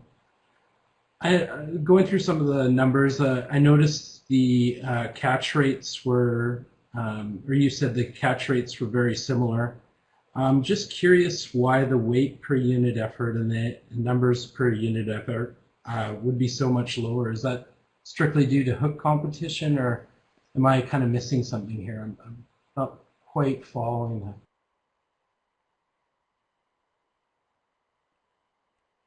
I don't have an explanation for that at present, but I do note that these numbers, while they are different, the differences are well within the uncertainty of the estimates. I think I believe it's in the revised report. I don't have it in front of me, but I believe the uncertainty, the intervals range from somewhere like 55% or 60% up to 110, 15%, something like that.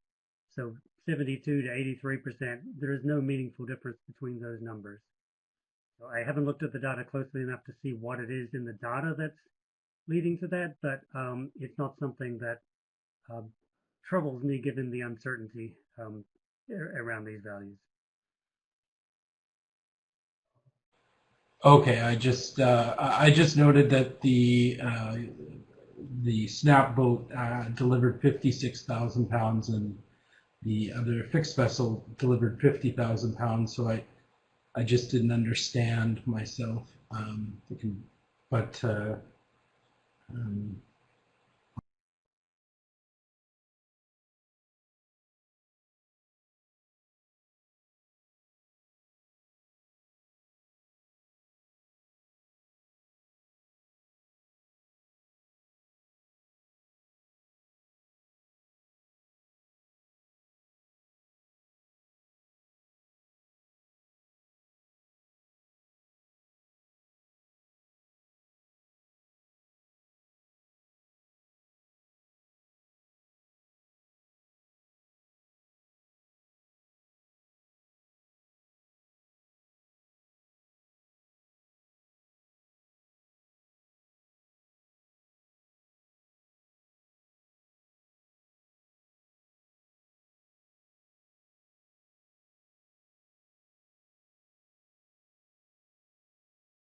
Are we just waiting for people to reconvene, Dave? They're just doing the transfer across of all commissioners, so we're almost there, halfway there, rather. Okay.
Chair, it just looks like we have a slight delay with transferring of 2 commissioners into the room, so bear with us.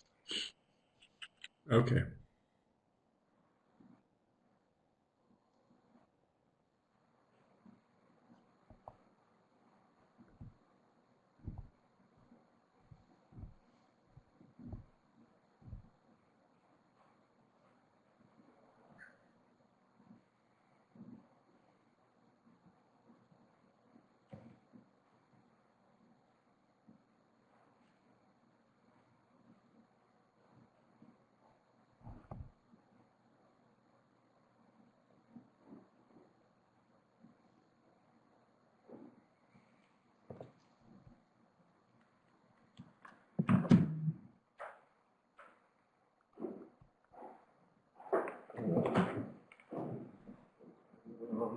Okay, I think we're good there. Can we just do a sound check with Commissioner Oliver?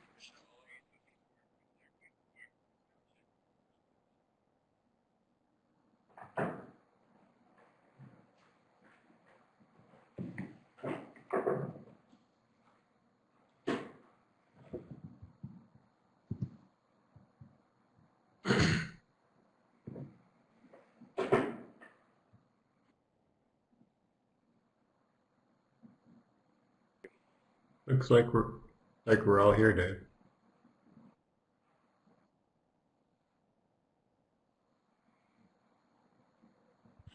Yes, go ahead, Chair, as you see. So are we going to be transferred back into the meeting room, or are we now?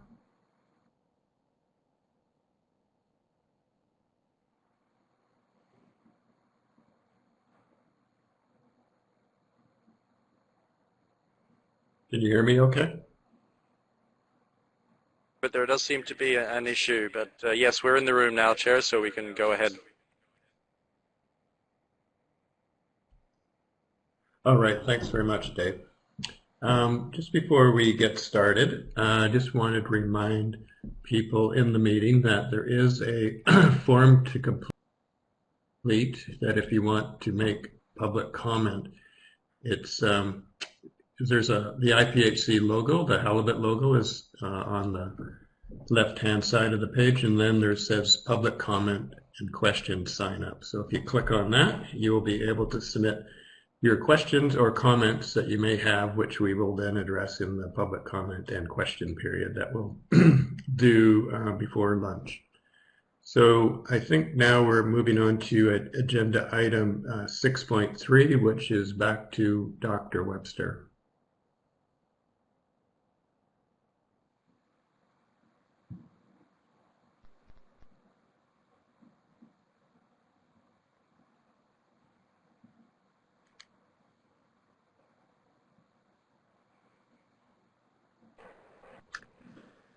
Thank you. I turned my microphone up, so hopefully I'm a bit easier to hear this time round. Okay, so this presentation is on the rationalization of the FIS following the 2014 to 19 expansion series. And this follows similar presentations at the last interim and annual meeting, where things are developed a bit further in terms of the process involved going forwards. So in summary, I'll begin with some background information, history of the IPHC FIS from 1993 to 2010, the expansion series from 2011 to 2019, a brief review of space-time modeling and its purpose, our design objectives when designing the FIS, and the review process going forwards.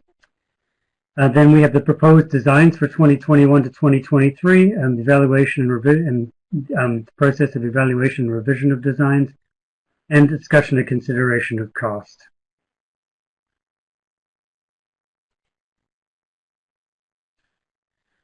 So the FIS is our most important data source on Pacific halibut. It provides data for estimating weight and numbers per unit effort, indices of density and abundance. These are used to estimate stock trends and are used to estimate the stock distribution among regulatory areas or regions, and they're important input into the IPHC stock assessment. Further, the FIS provides biological data for use in the stock assessment.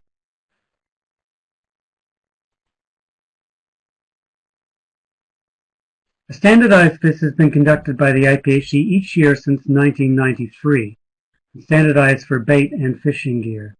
From 1993 to 97, coverage was limited and generally restricted to IPHC regulatory areas 2B, 2C, 3A, and 3B. Even then, coverage was not consistent each year, and not all of each regulatory area was sampled when a regulatory area was sampled. The modern FIS design on the 10 nautical mile grid that we're now familiar with began in 1998. And by 2001, annual coverage occurred in all IPHC regulatory areas, with a depth range of 20 to 275 fathoms in the Gulf of Alaska and Aleutian Islands, and 75 to 275 fathoms along the Bering Sea shelf edge.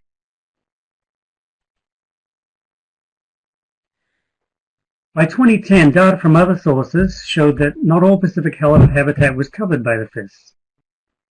In particular, Pacific halibut were present outside of the FIS depth range in both deep and shallow waters, so waters from 275 fathoms and deeper, and water shallower than 20 fathoms. And all IPHC regulatory areas had coverage gaps, even within the standard depth range, and in some of those areas, the coverage gaps were quite large. Such unsampled habitat meant there was potential for bias in the estimates derived from the FIS data. It could be that the average catch rates, or the average densities, were higher or lower in the areas that we weren't sampling. We actually found that to be true.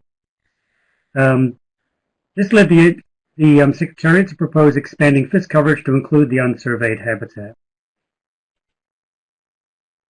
We began with pilot expansions in IPHC regulatory area 2A in 2011.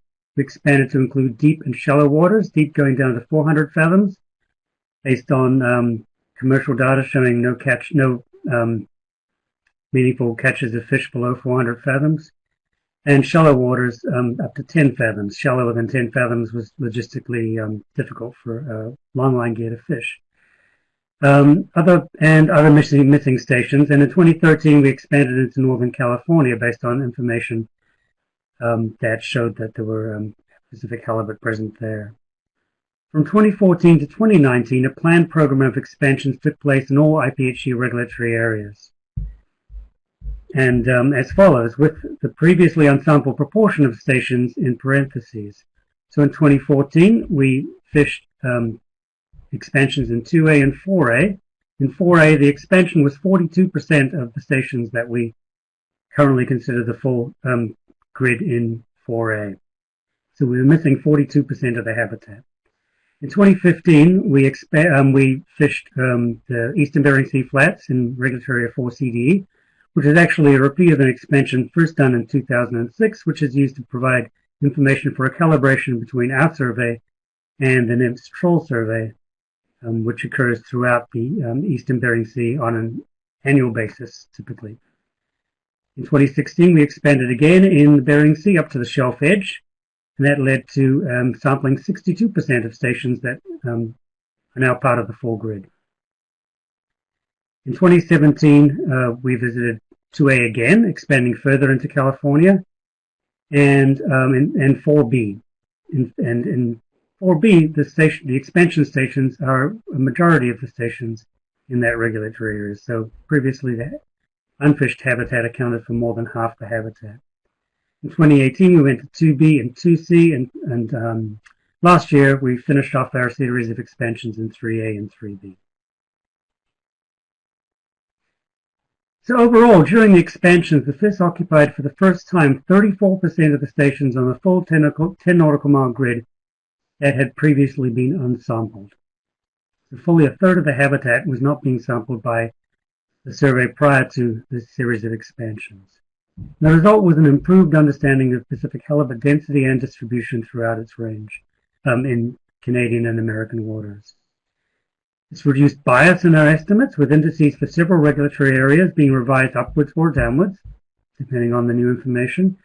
Uncertainty in estimates of weight per unit effort and numbers per unit effort was reduced in most regulatory areas. These improvements were apparent throughout the time series, not only in the year of the expansion. This resulted in an expanded grid of 1,890 stations, which provides a full FIS design from which stations can be selected for sampling in each annual FIS. And I should note that these improvements that we saw the first time we visited these areas, we don't expect the same degree of change as we revisit them in subsequent years. Our first look of data provided us some baseline information, and going forwards, we'd expect more minor revisions as we revisit these areas. So the full FIS grid looks like this, and these are the orange stations. As you can see, ranging from Northern California, let me get my little green arrow somewhere, there it is, ranging from just outside San Francisco Bay all the way up to the EEZ line with Russia in the Bering Sea. And those are the 1,890 FIS stations on the 10 by 10 nautical mile grid within the depth range of 10 to 400 fathoms, or 18 to 732 meters. Our survey data is augmented by information from trawl surveys in the Bering Sea, where we're not able to fish an annual survey, and in some areas we've never fished an IPHC setline survey. And so the 2019 NIMS trawl survey, the stations that we use for our calibration and for our estimation are indicated in blue. And we also use data from the Alaska Department of Fish and Game trawl survey in Northern Sound, and that's indicated with the red stations. And those in the last few years have also been fished on an annual basis. I may mention this later, but in 2020, NIMS did not fish their trawl survey in the Bering Sea, so we lack that information as well as our own data from the Bering Sea. But we do have data from the NIMS from the Alaska Department of Fish and Game trawl survey in Northern Sound, so we do have some information, particularly on fish in the most northern part of it, that Pacific halibut range.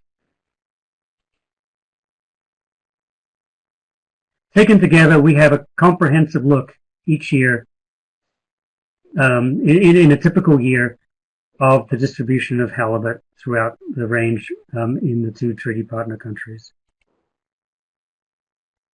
These data are compiled within space-time modeling and have been done so since 2016 to produce weight per unit effort and numbers per unit effort indice estimates. And the modeling has two key purposes. It smooths the data in time and space, and makes use of information on spatial and temporal relationships among survey stations to sort the signal from the noise, trying to get at the underlying density of Pacific halibut. And it fills in gaps in survey coverage using model predictions while accounting for uncertainty.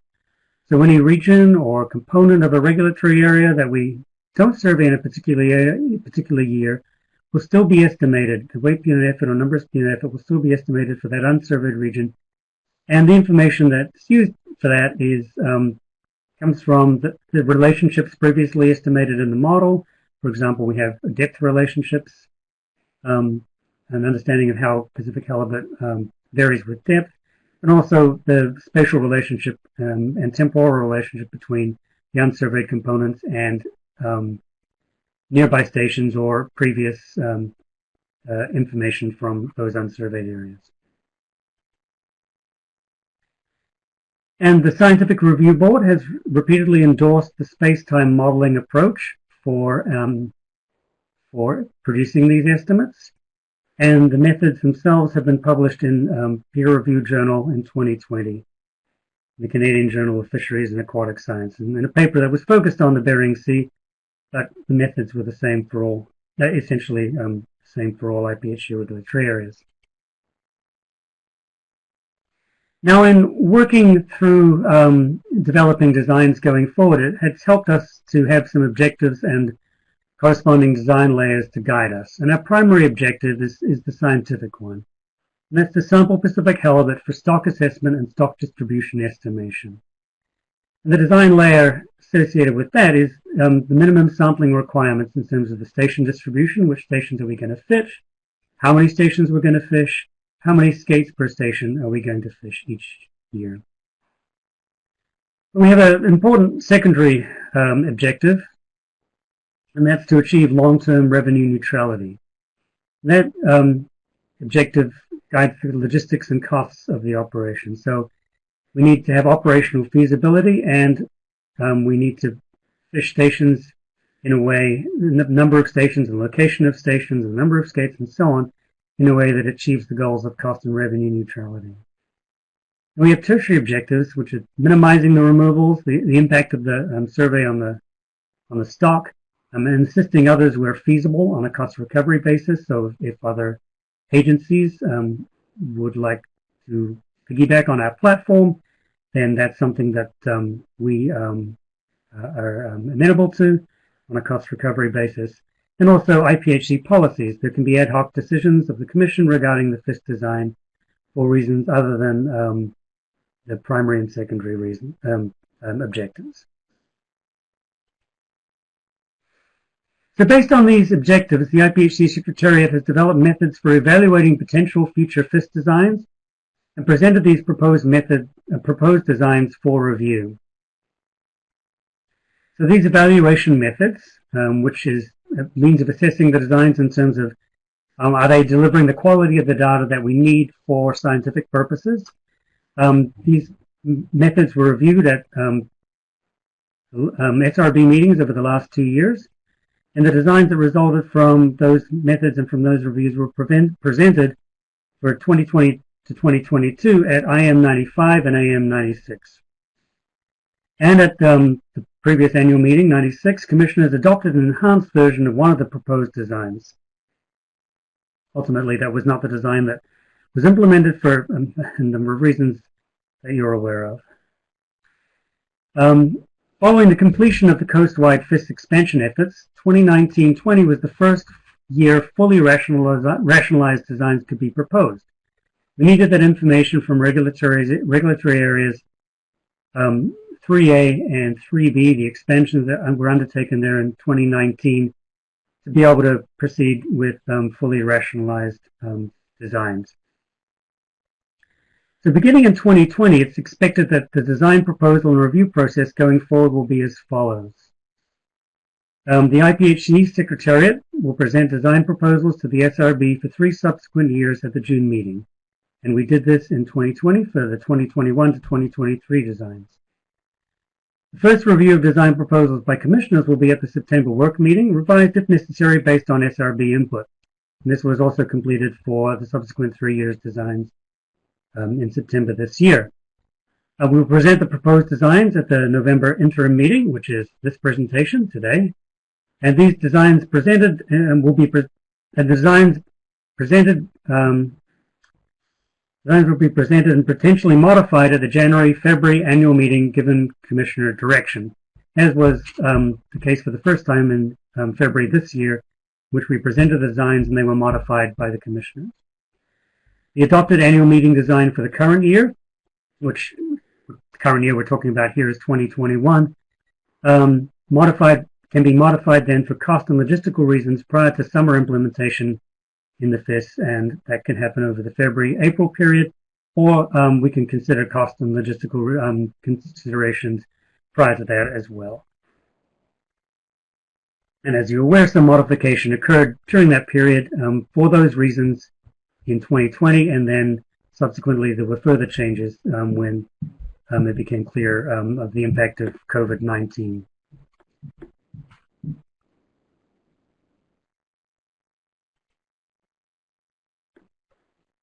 Stakeholder input. Consultation with industry and stakeholders occurs throughout the FIS planning process.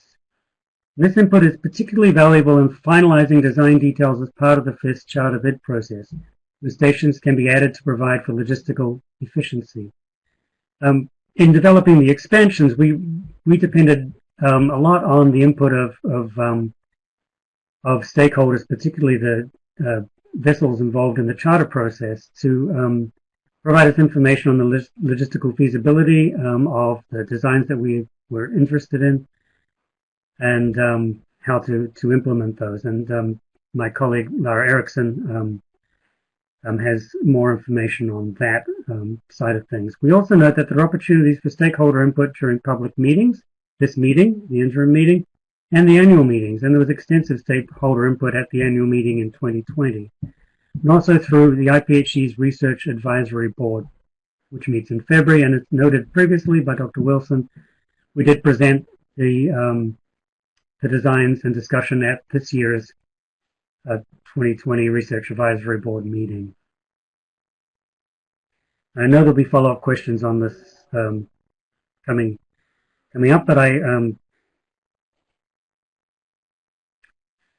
first I wish to present this review process in a schematic to help maybe clarify how things fit together.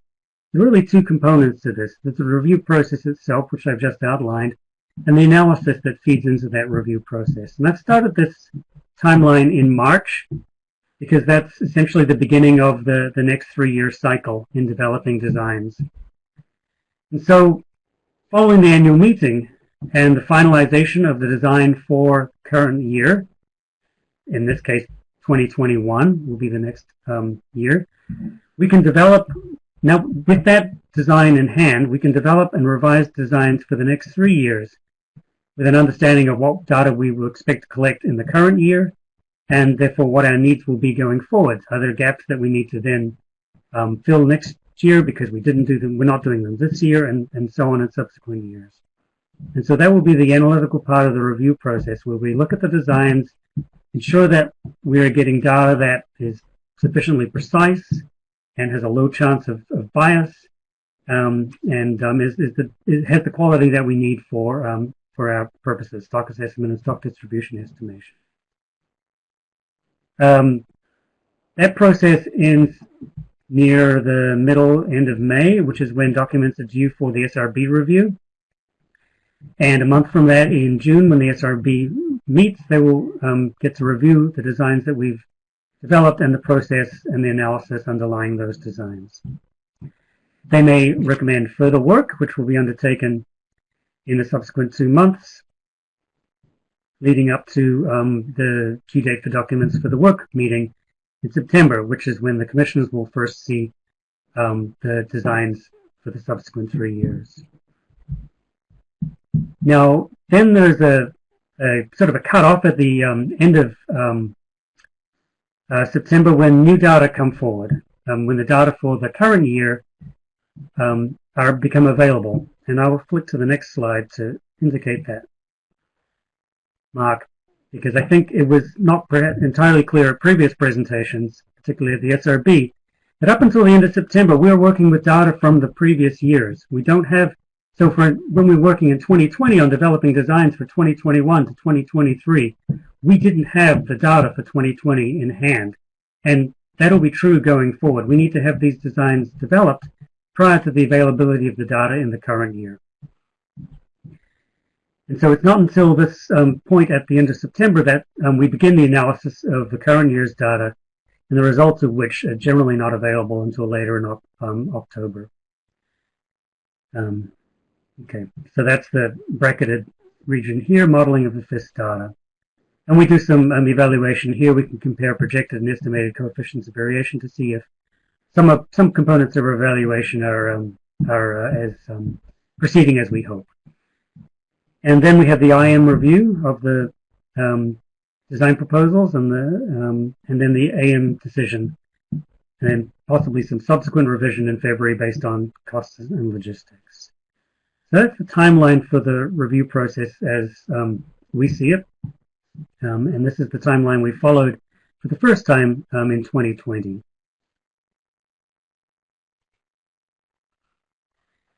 So the proposed designs for 2021 to 2023, due to budgetary constraints and the impact of COVID, neither the proposed nor the adopted annual meeting designs were implemented in 2020. Instead, sampling was conducted within the core areas 2B, 2C, 3A, and 3B for the 2020 FIS. And it turned out that the core areas comprise the bulk of the stock, and that the survey was a success, and we've got the vast majority of the data that we need, and we still have precise estimates and high quality information feeding to the stock assessment. So we consider ourselves, I consider myself very lucky and privileged to be able to have such high quality data in such a challenging year for analysis when many agencies have nothing approaching this. But because of this, our proposal for 2021 to 2023 changed. We did not fish the design that we had anticipated originally when we came up with the 3-year proposals and presented them at the annual meeting. So our proposal for the subsequent 3 years was to shift our original 2020 to 2022 proposal, which was presented at IM096, to be implemented instead in the subsequent 3 years. And this design used efficient sub-area sampling in IPHC regulatory areas 2A, 4A, and 4B, but incorporates a randomized design in IPHC regulatory areas 2B, 2C, and 3A. And it's likely this design represents the maximum effort that can be deployed outside of the core areas in coming years while still meeting the secondary objective of costs and logistics. And this is the design proposal for 2021. My green arrow again, there it is. And so from 2B through 3B, from west coast of Vancouver Island, in 2B to 2C, 3A, and 3B, excluding the inside waters of 2B, we propose a randomized subsampling of stations, but at a fairly high sampling rate of over 50% in those regulatory areas. In regulatory areas 2A, 4A, and 4B, we're proposing sampling the most dense areas of Pacific halibut habitat only. Those are the areas with the greatest density. They're also the areas with the highest variability, and so are the most important areas to fish in terms of getting precise estimates from those regulatory areas, given that logistics and costs prevent us from fishing everything. In 4CDE, we've proposed again that we fish all IPHC FIS stations in regulatory area 4CDE. This is a very dynamic regulatory area. Much of it has not been fished by us, particularly in the north, since 2016. Yet other sources of information, particularly the NIMS Trawl Survey, shows that halibut seem to be the center of biomass of Pacific halibut in that region is moving northwards. And so this is an area that is changing over relatively short, appears to be changing over relatively short time frames, and it would seem prudent to get updated data as soon as possible from our own stations in that regulatory area. For 2022, we're proposing a very similar design to the 2021 design, again randomized from 2B through 3B, although fishing any station that we hadn't fished in 2021. And I think it's essentially the same areas outside of those regulatory areas. Again, targeting the key parts of those regulatory areas. Our analysis shows that these areas in purple, which we are not planning to fish in 2021 or 2022, are either relatively stable or low in density and do not require fishing on an annual basis. But as we move to 2023, we start to fill in some of those gaps. Our 2023 proposal includes fishing the unsurveyed part of 4B, which would not have surveyed any of previously since 2019, and other parts of the edge part of 4A.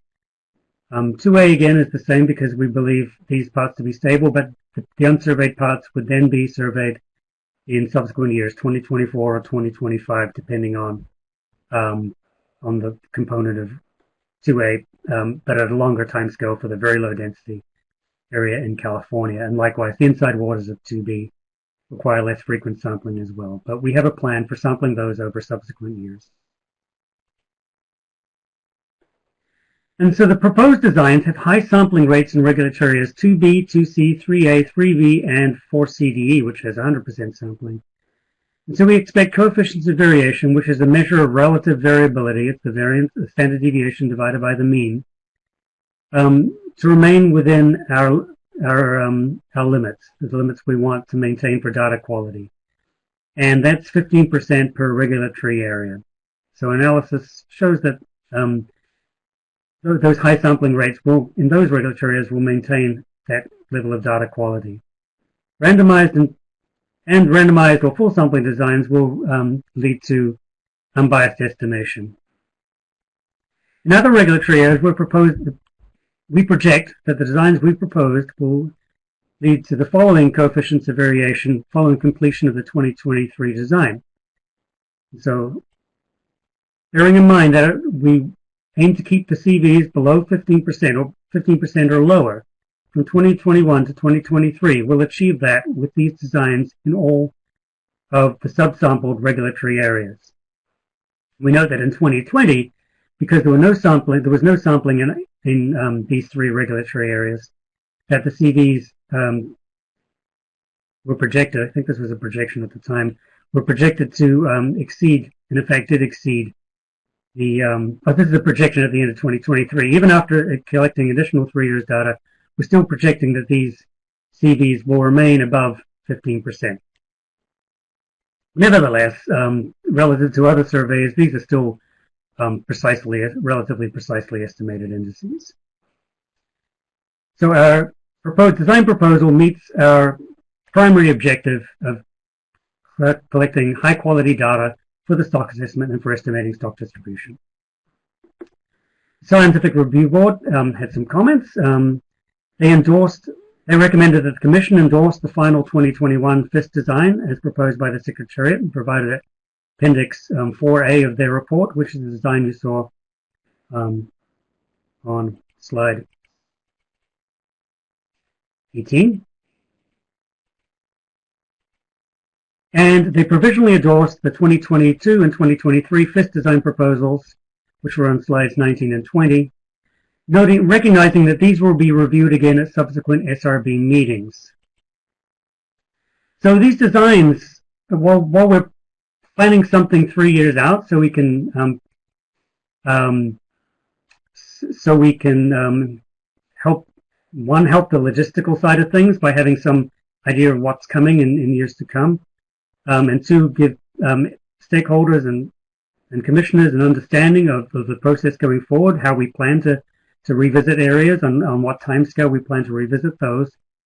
As new data come in, we will revise an understanding of the distribution of Pacific halibut. And so there may be a need to revisit some of those design proposals and modify them in subsequent years. So it could be the new information that we have could indicate local contraction or expansion of the distribution, or changes in interannual variability. Some sub-areas may become more variable over time and may need to be sampled with greater frequency. And so this could lead to revisions in the future frequency of FIST sampling in each sub-area that will be incorporated into subsequent design proposals. Once we come up with a set of 3 years designs ahead, those are not set in stone. We're not immune to new information. So those, again, following the process for the 2021 design, the 2022 and 2023 designs may be revised following subsequent analysis of the early part of next year and input from the SRB.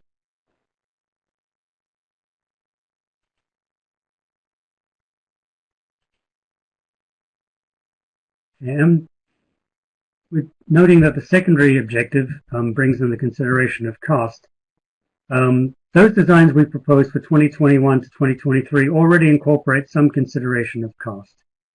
We've proposed logistically efficient sub-area designs in the lower density IPHC regulatory areas, 2A, 4A, and 4B. So we have already proposed something that we believe is realistic, and it would be undesirable for us to propose something that we know cannot be implemented. So we've come up with something that's both scientifically defensible and logistically feasible. The FIS is funded by sales of captured fish and is intended to have long-term revenue neutrality, meaning that any design must also be evaluated in terms of the following factors: the expected catch of Pacific halibut, the expected Pacific halibut sale price, charter vessel costs, including relative costs per skate and per station, state costs, and IPHC Secretariat staff costs. And we have, particularly Dr. Ian Stewart, with some help from Lara Erickson and myself, have developed a tool for evaluating designs on the basis of cost, which is helping us greatly in that part of the evaluation process. So balancing these factors may result in modifications to the design proposals. We may need to increase sampling effort in high-density regions and decrease it in low-density regions in order to achieve those goals of revenue neutrality. And at present, with stocks near historic lows and low prices for fish sales, the current funding model may require that some low-density habitat be omitted from the design entirely, as occurred in 2020. So while we may come up with a scientific proposal that says we should be sampling this part of regulatory area 2A or this part of regulatory area 4B, for example, it may not be logistically or cost feasible from a cost or logistics perspective to do that as frequently or with the exact timing that our scientific proposal is recommending. But noting that if we do omit areas as occurred in 2020, this will have implications for data quality, particularly if such reductions in effort relative to proposed designs continue over multiple years. We noted in the earlier slide, if we do get back on track and start fishing those scientifically based designs, we can recover from that. We can get back within our scientifically developed data quality limits in terms of precision and bias. So recommendations from this paper and presentation are that the commissioners note the paper that provides background and reviews the methods for IPHC fishery independent setline survey rationalization following the expansion series and the proposed designs for 2021 to 2023.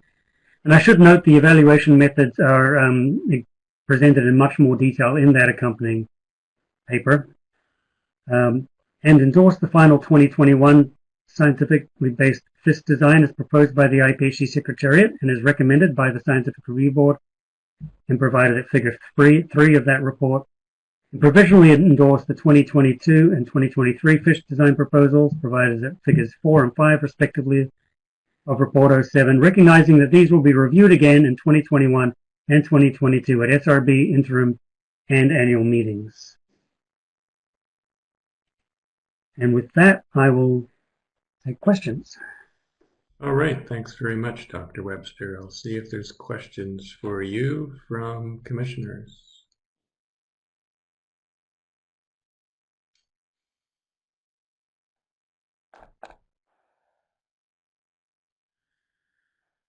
Excuse me, just before going to questions, can you bring your last slide back up? That is correct. Thank you, Commissioner DeGrief. In that case, so just to make sure I understand, at this meeting, you're seeking endorsement of 2021 fish design and a provisional one for 2022 and 2023, correct?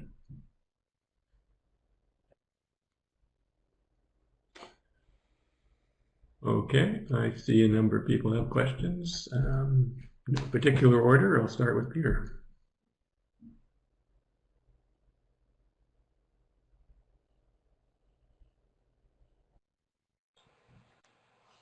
Thanks for that.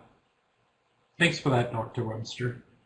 First of all, I just was curious how the space-time model works when the distance to the closest station is so far. Like, does the time, I mean, sort of, does the space, is there anything significant you can take from the space-time model when, you know, the stations are so vast apart?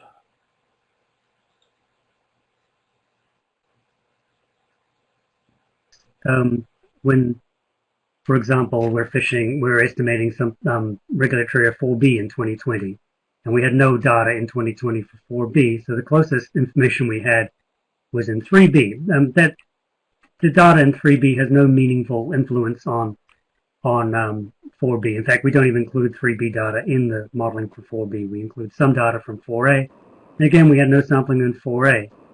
So the information there comes from past information in regulatory area 4B. So we did survey a large number of the stations in 2019, and so that will be the best, will be the greatest influence on the estimates in 2020. And also previous years will have decreasing estimates as you go further back, influence as you go further back in time. So essentially what you would expect in the absence of any data in a regulatory area like 4B, which is distant from areas where we did collect data, is that you would get an estimate that's similar to the previous year's estimate. And at the station level, you would get station level estimates that are similar to what we got in 2019 and with some influence from previous years.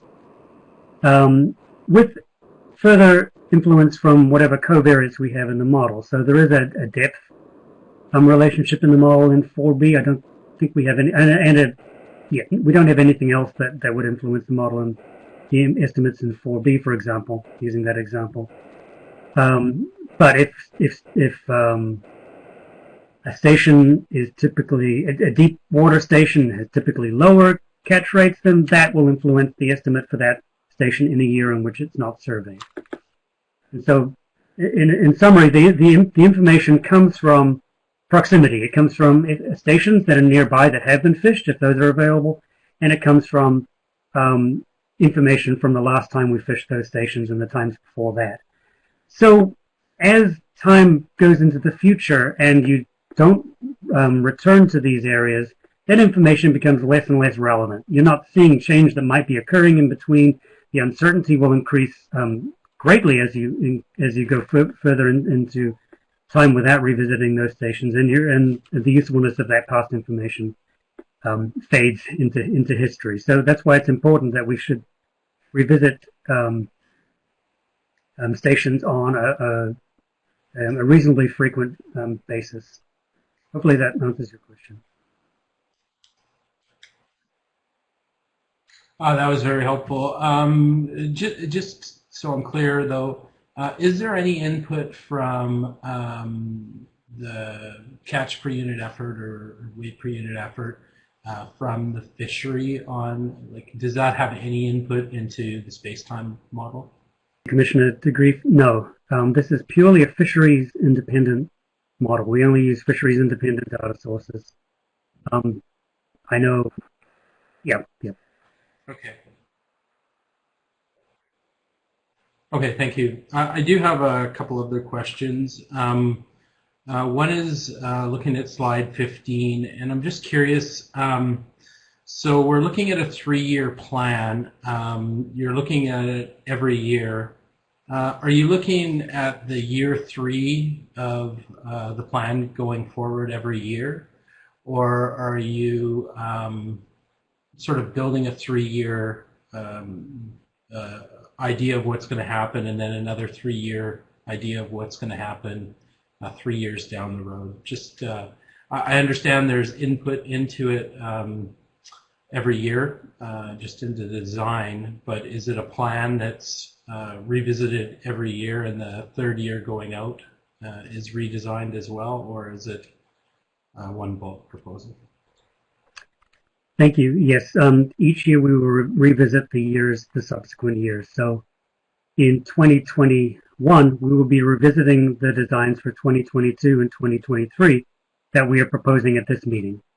And so we will look now with new data in hand from 2020, we will look at those designs to see if there's anything that we need to change. Should we move, for example, one component of a regulatory area up because in priority, bring it forward, or do we find that we don't need to sample this area that we thought we needed to sample based on this new information? Can we reduce our number of stations, could be another consideration, and still maintain the data quality in some regulatory areas. So once the new data comes in for a given year, in this case the 2020 data, that will then inform the analysis for 2021, which will inform any potential revisions in designs for 2022 and 2023, and the new design proposal, which will come next year for 2024. So we're not fixing a 3-year set of designs and then not revisiting them until that set of block of years is complete, and then coming up with the next 3 years. We have the potential to learn from new information and revise the designs for the subsequent 2 years. In this case, the ones we'll be looking at revising potentially be the designs for 2022 and 2023. Okay, and just so I'm clear, in 2021, you would also be looking at potentially 2024 as a future one that you're going to be looking at? Here we will add one more year so that it is a 3-year proposal going forwards. Okay, thank you. And then just in terms of the actual design, I note just for Area 2B that specifically some very highly productive stations are missed out actually 2 of the 3 years. Well, of course, so the question is it completely random, or is it just completely random how those are developed through the model?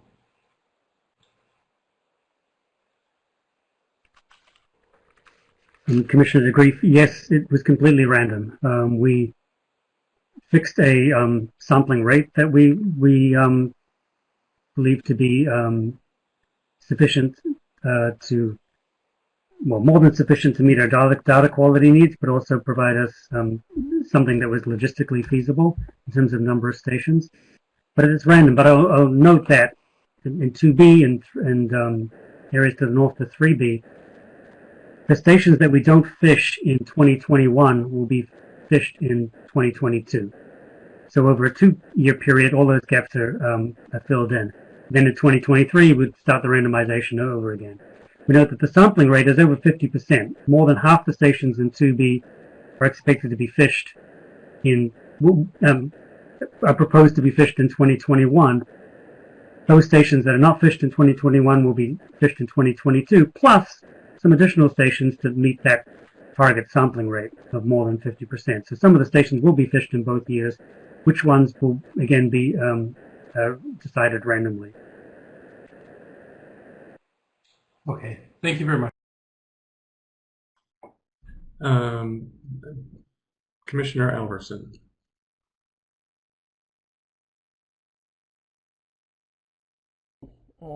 Dr. Webster, thanks for the presentation. Last year at the annual meeting, we had sort of a crunch to come up with an alternate design, and during the early or late winter, I guess late winter, we had Dr. Wilson and your staff put together some cost estimates for the survey. Will we do the same thing if we endorse or recommend the 2021 design as you presented? Will there be additional review of, say, in February, March, April, looking at the cost of the whole project, similar to what we did last year? Thank you, Commissioner Alverson. I'm going to defer to Dr. Wilson for most of this, but as I noted, we've developed a tool which is examining the cost of these things right now and whether the designs we proposed on a scientific basis are in fact logistically feasible. But I imagine that I would expect any design modified or not by the Commission at the annual meeting will then have revised cost estimates put into such a tool, and we will examine its feasibility. But I'll hand that over to Dr. Wilson if he has anything additional to add. Yeah, thank you very much, Ray. No, that's correct. Anything that was to be modified at the annual meeting would then be recalibrated through the simulation tool, and we would then actually be proposing a new fishery independent setline survey budget accordingly. And so what we are going to do, Lara Erickson and Dr. Webster have also indicated that the Secretariat has developed that simulation tool for looking at the cost benefit of any particular design, and following discussions today on the 2021 design, we're going to present that to you tomorrow so that you can actually take a look and see what the implications would be of some of those potential changes. So stay tuned for tomorrow's presentation on that. Thank you, Chair. So, Paul, to David, would that include the cost estimates of the 2021 proposed FIS that Ray Webster presented here? That, through the Chair, yes, that's correct. And so we've already run that simulation for the science-based proposal and a couple of other options that we're going to walk you through, which includes the addition of, for example, the snaphook trial and the like. So yes, we'll see all of those tomorrow. Okay, thank you. All right, thanks, Bob. Neil.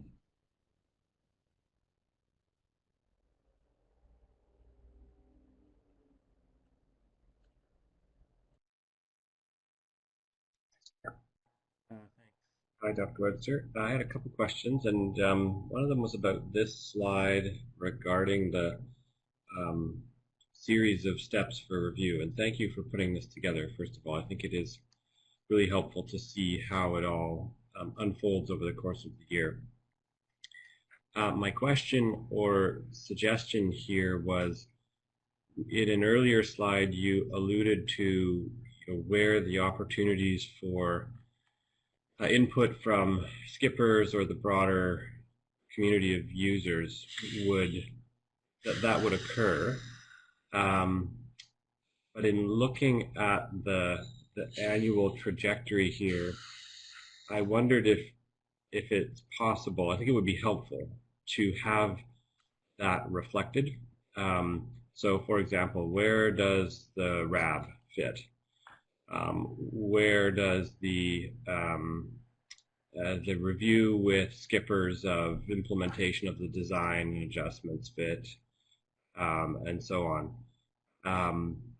So have you given any thought to where you see those sitting relative? Thank you, Commissioner Davis. That's a good suggestion.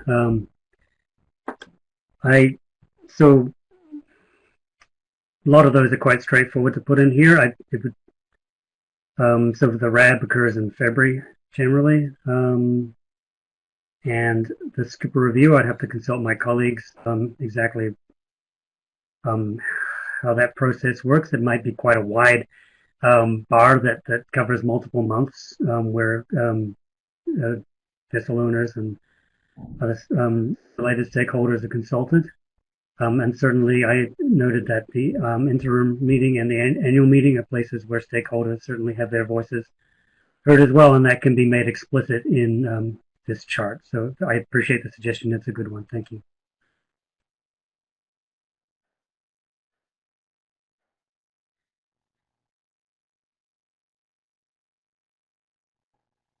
Okay, thank you. Look forward to that. The other questions I had were, there was a point at which you had described, I didn't write down the slide number, but in order to achieve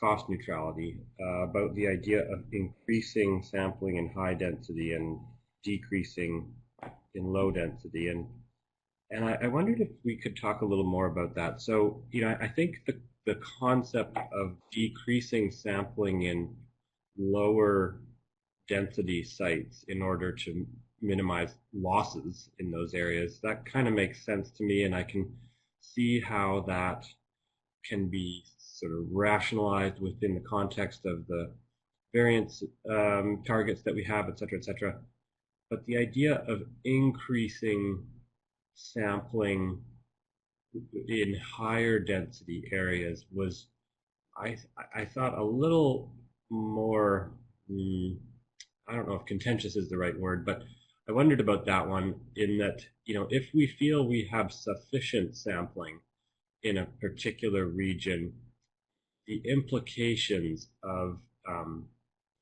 adding stations strictly to offset losses elsewhere, or strictly with an eye towards that economic objective or cost neutrality objective for the survey, and wondered about, I guess, both the optics of that, but also the implications for. Thank you, Commissioner Davis. I will say one thing, but maybe Dr. Wilson wants to contribute to this as well. And I'm sure this will be a discussion that will continue when some of the results of the tool that has been discussed are presented tomorrow. But from a scientific point of view, increasing the station density in areas like 3A and 2C and 2B, the stations that make us money to fund the survey, is what may allow us to actually fish those other areas where we still have a need of data, but where the costs are on their own in isolation would be too expensive to maintain revenue neutrality without increasing that station density. So while we may not need the data to ensure our data quality goals are met from those additional stations, if they allow us to get the data that we do need to maintain those goals in areas like 2A and 4A and 4B and 4CD, then I think that's certainly scientifically defensible and scientifically preferable than not getting data in those areas when we need them.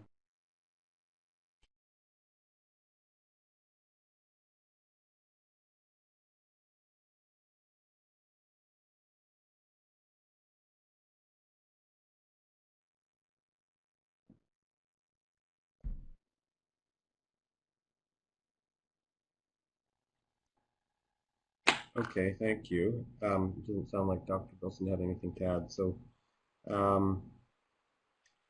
maybe just one or two final points. One was, I wondered if we could go to that final slide about what you're seeking from us today, particularly about endorsing the 2021 design today, or in this meeting. And wondered if you could maybe tell us a little more about the sort of the driver for needing a decision at this meeting versus, for example, providing an opportunity for some question and review amongst everybody else in attendance that could lead to an endorsement at the annual meeting as an.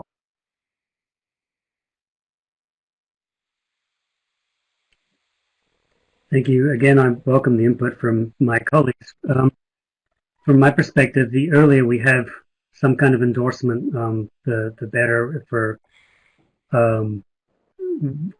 planning purposes for the future, although understanding that changes can be made at the annual meeting, as was done this year. An endorsement I don't think means that you cannot make those changes. I would expect changes to be made at the annual meeting. The endorsement, to me, represents an endorsement of what is a scientifically based design.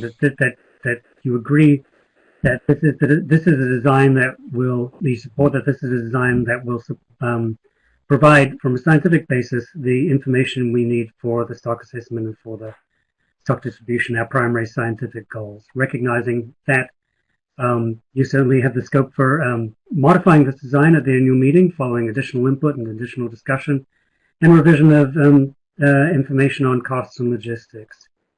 I think an endorsement at this meeting would be helpful, but not restrictive in what comes forward. But welcome, Dr. Wilson, and anyone else to add to that.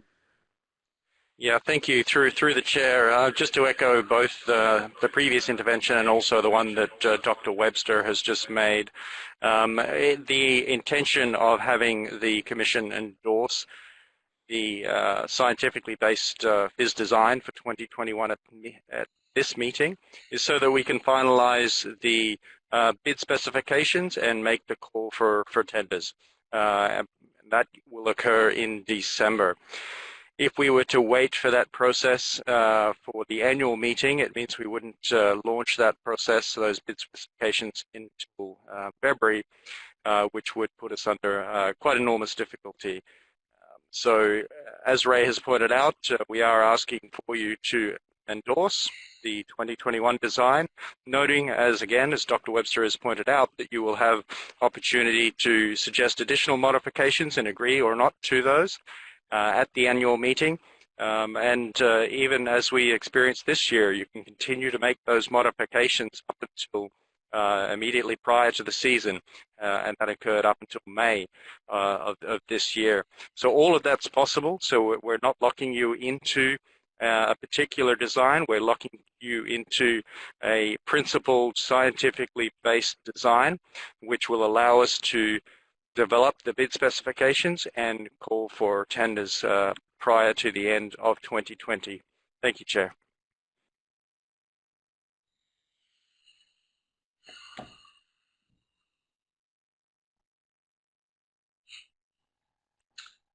That's very helpful. All right. Richard, you had a question, I think. This time, through discussion, I had questions about the tool, but that'll be explained tomorrow. So I'll reserve my questions to that time.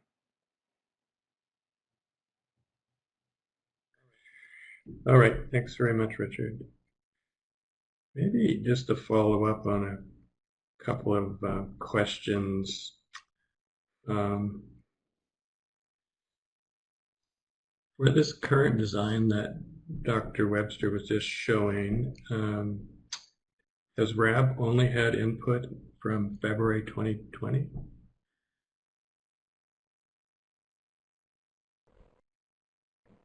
So in February 2020, we were able to present the design proposals for the annual meeting, and I guess some subsequent discussion from that and at the RAB. So they've only seen this design proposal in that it's recycling of the proposal we made in 2020. So the time frame for RAB to have input is a little, perhaps it's not, there's something of a lag, I suppose, with the RAB input. They're essentially, their influence will be on the designs for 2021. For 2022 onwards. I'm not sure what influence they can have on the 2021 design, but their input is able to be considered for anything going forwards. But yeah, they have not seen this specific set of proposals, except as having been previously proposed for 2020 to 2022. Okay, thanks very much. Maybe I could ask as well, have any of the charter operators had a chance to comment or provide input on what has been presented?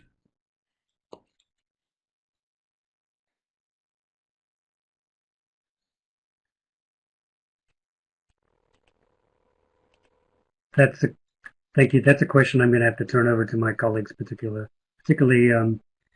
Lara Erickson. Okay, thanks very much. Yes, hello, can you hear me? Yep, can hear you fine. Thanks, So Larry. thank you, Dr. Webster. Yes, we do receive input from the setline survey skippers as well as the stakeholders, and that's essentially on an ongoing basis. We receive that input during the setline survey season as we work closely, obviously, with all the various owners and skippers. We receive it at the end of the season when we do our what we call our debriefs or our reviews with both our secretariat that are on the vessel as well as the skippers and crew. And then we receive it when we post our tender specifications as part of the review of those and leading up to potential submissions. And then once the submission's in, we work very closely with the skippers and owners on establishing what we call cruise plans and working out the best way to approach and implement the design and how to fish the particular stations that will be fished.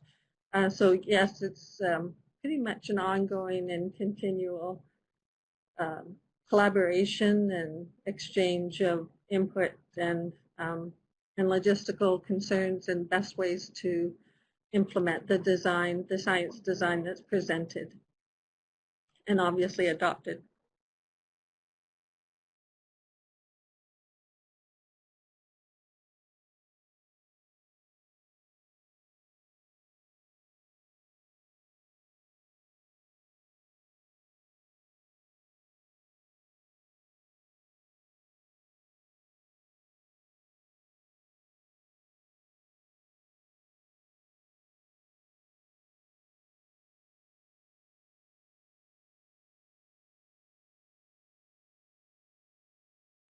Sorry, Chair, we seem to have lost audio. If you could try again.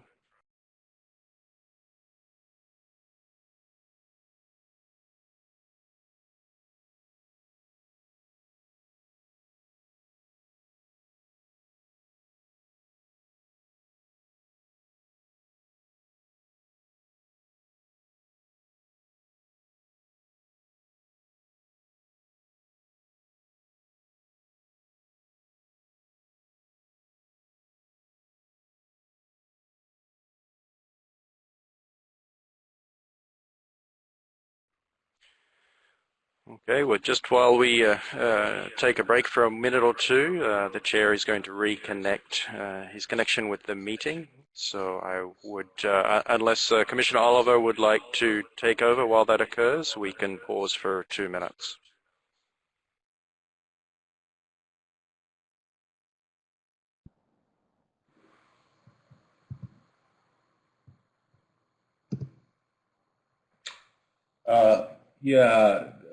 Dave, well, sorry, there's a bad echo. Huh. Let's wait on Paul.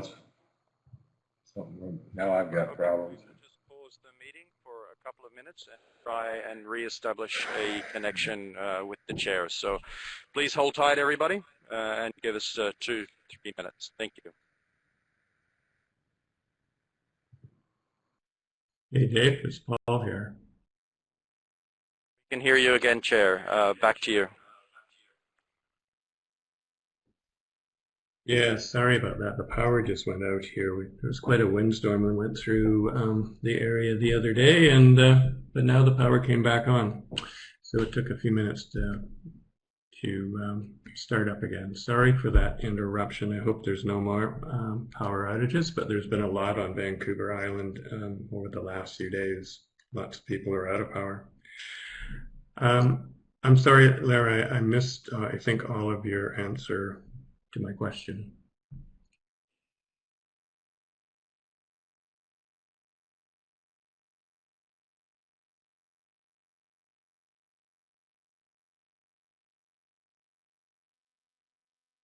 Can you hear me now? Yes. Thank you, Yes, Chair. I can. Essentially summarize that the communication and coordination with the stakeholders, and particularly with the setline survey skippers and owners, is a year-round occurrence, in that when the setline survey is initiated at the start of the season, We're obviously throughout the season in close communication with them as we work through as we conduct the work that's required of the setline survey. It's also at the end of the season when we conduct what we call or refer to as our debriefs with our secretariat that have been on the vessel, as well as with the skipper and crew. And then it takes place once we put the tender specifications on our website, because as soon as those are live, then we start discussions again with the various vessels and stakeholders and potential owners and operators that may submit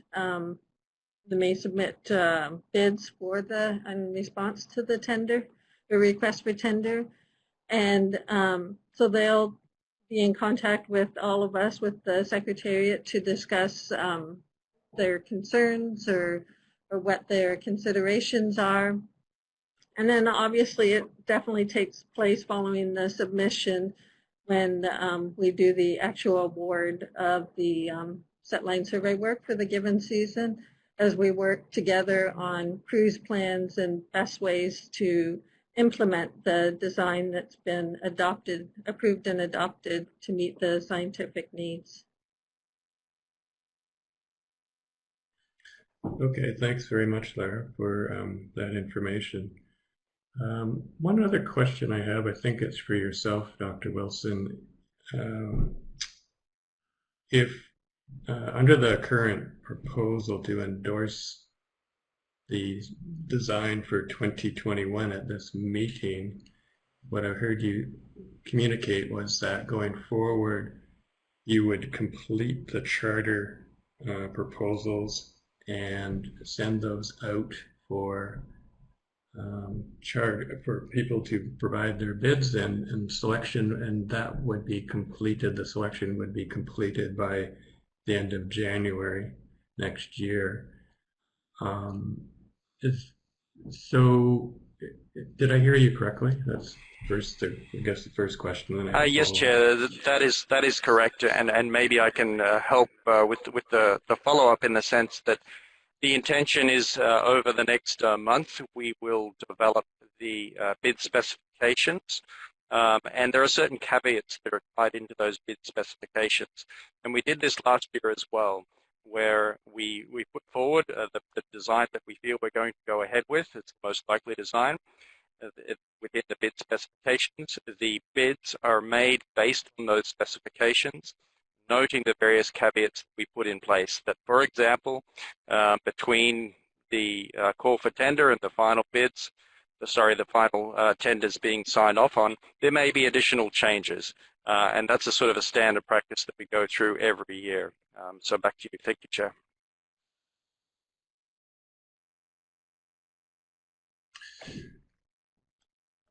Yes, okay, thank you. If there were changes made by the Commission at the annual meeting, how would that then be taken into account by the people that are bidding? Thank you, Chair. And the Commission were to change one regulatory area or remove a charter region, for example, or increase the density, we would then go back to the successful bidders and see if those terms are acceptable or not. If they were not, then we'd have to reconsider going back out for another call for tenders. Thank you, Chair.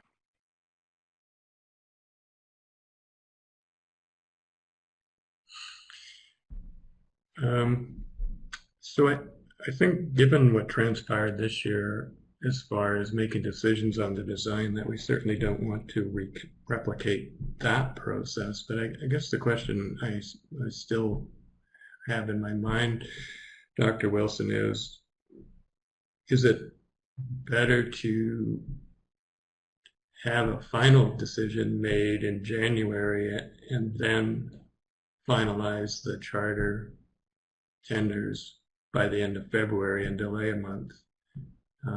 Which I think maybe is the question that Neil was kind of getting at or implying in his question earlier.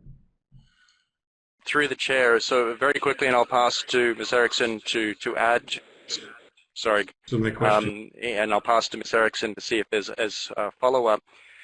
And most of the operators, or all of the operators, have need to put in place various business plans for 2021. And so the primary reason for getting this on the calendar and set in place as soon as possible, with various caveats, is to ensure both our operational plan, an ability to purchase bait pre-season, and then also for the various charter operators who are selected to include those charter operations within their 2021 business operation plan.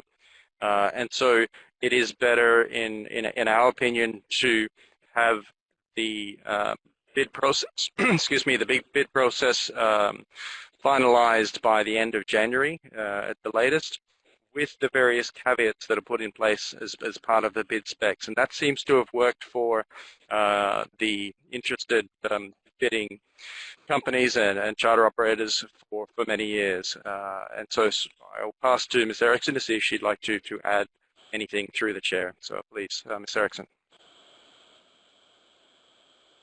Yes, thank you, Chair, and thank you, Dr. Wilson. I was essentially going to echo Dr. Wilson's words in that our intent with getting the tender specifications out early and awarding the charter regions or the work to particular vessels is that then those operators and owners are coordinating their other activities around the work that they do for the commission, rather than trying to find a way to fit in potential work with us down the road.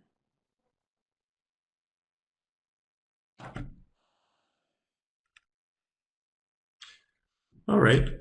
Thank you very much for that additional explanation. I don't see any other commissioners have questions. Sorry, Paul. I'll just confirm.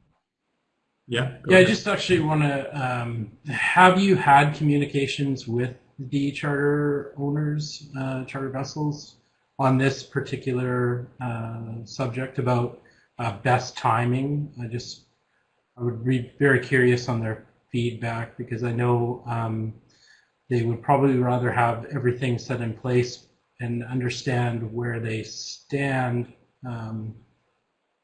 where there was limited time of changes as well. Like that would be a factor to them. So I'm curious if you already discussed with the charter operators when the best time for this is for their business planning.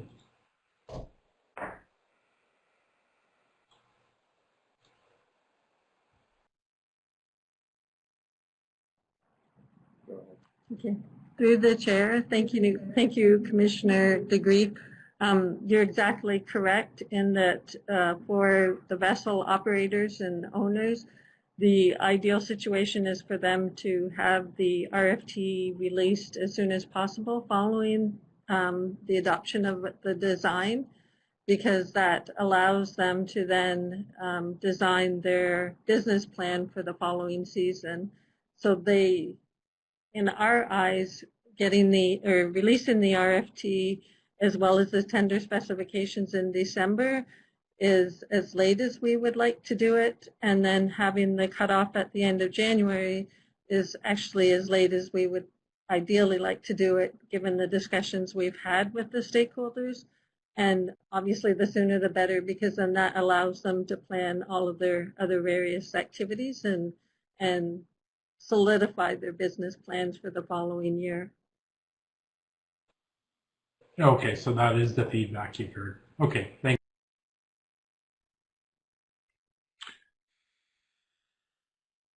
you. All right, thanks very much. So it sounds like we'll potentially coming back to this and provide an endorsement. So maybe rather than doing that right now, Dr. Wilson will come back to it. Yes, through the chair. Sorry. Yes, through the chair. That's probably the most logical path forward once we present the cost benefit of the various designs to you tomorrow. Thank you, Chair. Okay. What agenda item is that? Through the chair, we would just revisit this agenda item as time permits, and if not, during other business. Thank you, Chair. Oh, okay. All right, so let's do that. Then I think we should move on to the next agenda item, which is 6.4. And is that Dr. Stewart that's going to cover that? And so we'll pass to Dr. Stewart. Thank you.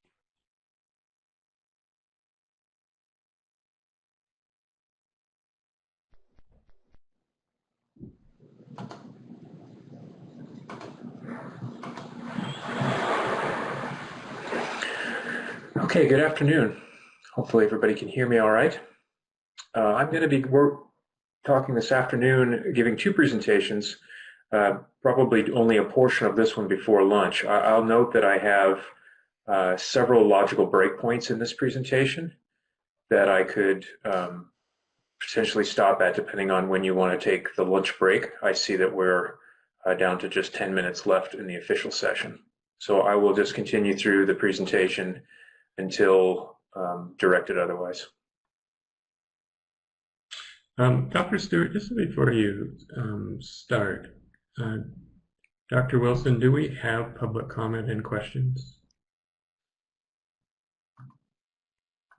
We will have some public comment and questions, Chair, but we currently have 1 hour scheduled for a lunch break. Given we are a little bit behind, it may be worthwhile pushing through as much as possible and then coming after the size limit review, having those questions as well. Thank you, Chair. So you're proposing, Dave, that we go through 6.4, then take public comment? Chair, I think at least taking us up to 1 o'clock or something when there's a logical time for a break in Dr. Stewart's presentation. And then I think there's also going to be quite a number of comments on the size limit review. So maybe still take it after 6.5. Thank you, Chair. Oh, okay. So do that after 6.5. All right. So Dr. Stewart, if you could go through your presentation, we'll run a little bit longer to approximately 1 o'clock, and then we'll break for lunch, and then we'll start up again. I guess, well, we'll confirm that when we get to 1 o'clock. Sorry, go ahead, Dr. Stewart.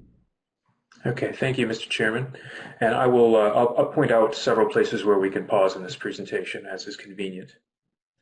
I'd like to start today by acknowledging the work that was done by the IPHC Secretariat staff. As you've seen, our data sets are nearly complete this year, despite all the challenges that occurred during 2020. We had staff in all of the ports that we normally staff, at least those that were accepting landings this year. So on the commercial side, we have nearly identical data set to what we would have in any normal year. And on the survey side, as you've noted, although we did curtail some of the distribution of the survey, we end up in aggregate at the coastwide level with one of the most precise surveys we've ever had. And so what this means is that all of the products that I can show you today, including all of the assessment results, the management quantities, and other things, are all basically calculated in a standard manner. So we don't have any particular challenges this year in the output of the products that we need to move through the process. That said, we did have some areas that we did not sample in the FIS survey, and I will point out some sources of information that we can potentially draw on to help us better understand what may or may not be going on in some of those IPHC regulatory areas that were not directly sampled by the FIS this year. So the quick summary of this presentation is that as we have for the last 2 years, we're still tracking the 2011 and 12 cohorts into the stock. We've now seen them 3 times in the FIS survey and 1 time in the fishery. Although the year classes remain uncertain, they are going to be increasingly important to both the survey and the fishery, and then the stock moving farther into the future. Because we are moving past a period of relatively low recruitment in 2006 to 2010, we have further stock declines projected over the next several years. Due to the change in the reference level of fishing intensity that was noted earlier as one of the intersessional decisions made during 2020 from an F46 to an F43 reference level, this has buffered the change somewhat in overall mortality levels projected for 2021 at the reference level. And I'll speak more to that later in this presentation. And finally, due to the sampling that did occur in biological regions 2 and 3, which represent some of the most precise surveys we've ever had in those two regions, we did see quite a strong change in the stock distribution, with a marked increase in biological region 3 and a decrease in region 2. And these changes will have effects not only on the stock distribution, but on the implementation of the current interim management procedure, which I'll describe at the end of this presentation. So I'm going to speak to 4 different sections of this analysis. The first is a summary of the data sources prior to any stock assessment modeling. Then I'll speak to the results of this year's stock assessment, provide the projections and decision tables we have in past years, and then finally some of the more detailed breakdowns as we start to apply the interim management procedure and look at the potential mortality limit levels for 2021 on a finer scale. So you've already heard a presentation with a considerable amount of detail in the mortality that was exerted on the stock in 2020, and I want to provide a little bit of that information again, and perhaps a little bit of historical perspective. You can see from this graph that we've had many ups and downs in the total mortality on the stock, from a low in the late 1970s, and we are now currently in 2020 just about 1.5 million pounds above that minimum value that we saw in the late 1970s. As you heard in the earlier presentation, the reductions that we saw in 2020 across nearly all sectors have resulted in one of the lowest levels of mortality in recent years, both due to the lower adopted catch limits for 2020, as well as the fact that several sectors came in substantially below either their limits or the projections as we made them at the beginning of last year. So to provide you a little bit more detail, this first table shows you the projections that we made at last year's annual meeting, IM096. And you can see that at that time, based on the catch limits that were adopted, we were projecting a total mortality to the stock in 2020 of just over 38 million pounds. Noting that based on the Commission's directive, we were using the 3-year average for non-directed discards as our projection for the upcoming year in order to try and buffer some of the annual ups and downs that we had seen over previous years. If we look to the current estimates, and I'll note that there may already be some discrepancies between some of the material you see in some of the documents and these results, because these are the estimates that were produced at the end of October in time for the stock assessment analysis. So you can see in this bottom figure chart that nearly all of the sectors came in below where we had projected, to the tune of an aggregate of almost 3 million pounds below our overall projections. And that was the commercial landings and commercial discards. And I'll note that commercial landings and discards also include all FIS and research mortality, and that the recreational component on this slide also includes all of the estimates of discard mortality. So this is a total mortality estimate, and it's projected through the end of the calendar year. So to our best understanding, we're pretty likely to come in well under where we projected from last year. Of particular note is that second to last column of non-directed discards at just over 5 million pounds. This represents by far the lowest value that we've seen in the entire historical time series since back to the early 1960s. Previously, we had seen a value of around 6 million pounds. So with that reduction in mortality, as you'll see later in this presentation, that perhaps this is one of the silver linings of 2020, is that not only with the lower catch limits, but the lower sector level mortality, we're actually seeing a reduction in fishing intensity, even more than we expected for 2020.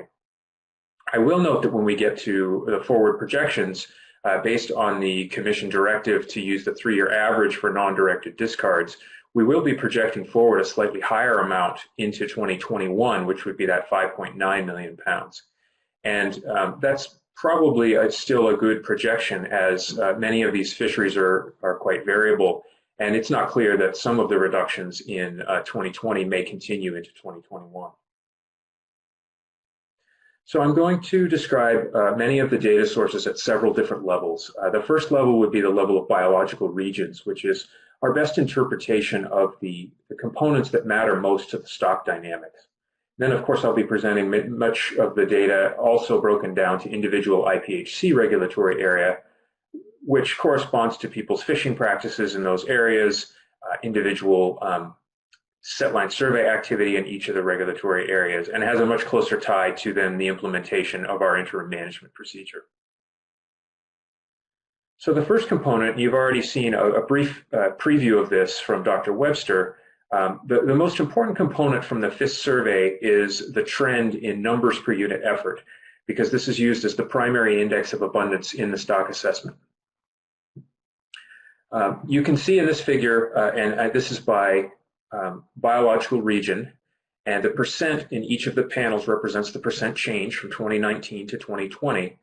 In the bottom center, you can see at the coast-wide level, the survey numbers per unit effort were down just 1%, noting that that estimate is also very precise at the coast-wide level, reflecting those highly precise surveys in regions 2 and 3, with nearly 100% sampling in several of those regulatory areas. Note that biological region 2 showed the largest decrease at -8%. And that's, again, we'll see that again in the individual IPHC regulatory areas, but that will be important in terms of stock distribution. I'll highlight here, and I think Dr. Webster spoke to this as well, that we didn't have direct sampling in region 4 or region 4B in 2020, and therefore we have much wider confidence intervals in 2020. However, these are small enough components of the overall stock that we still end up with a very precise survey at the coast-wide level. So although there might be some additional uncertainty due to missing these two regions, and of course the IPHC regulatory areas within them, that is most likely to translate into some of the management-related quantities and not so much into the stock assessment itself. And I will speak specifically to places that we can look for additional information to help us understand what trends might be occurring in these areas where we didn't sample directly with the FIS survey. We do still have data from those areas from the commercial fishery.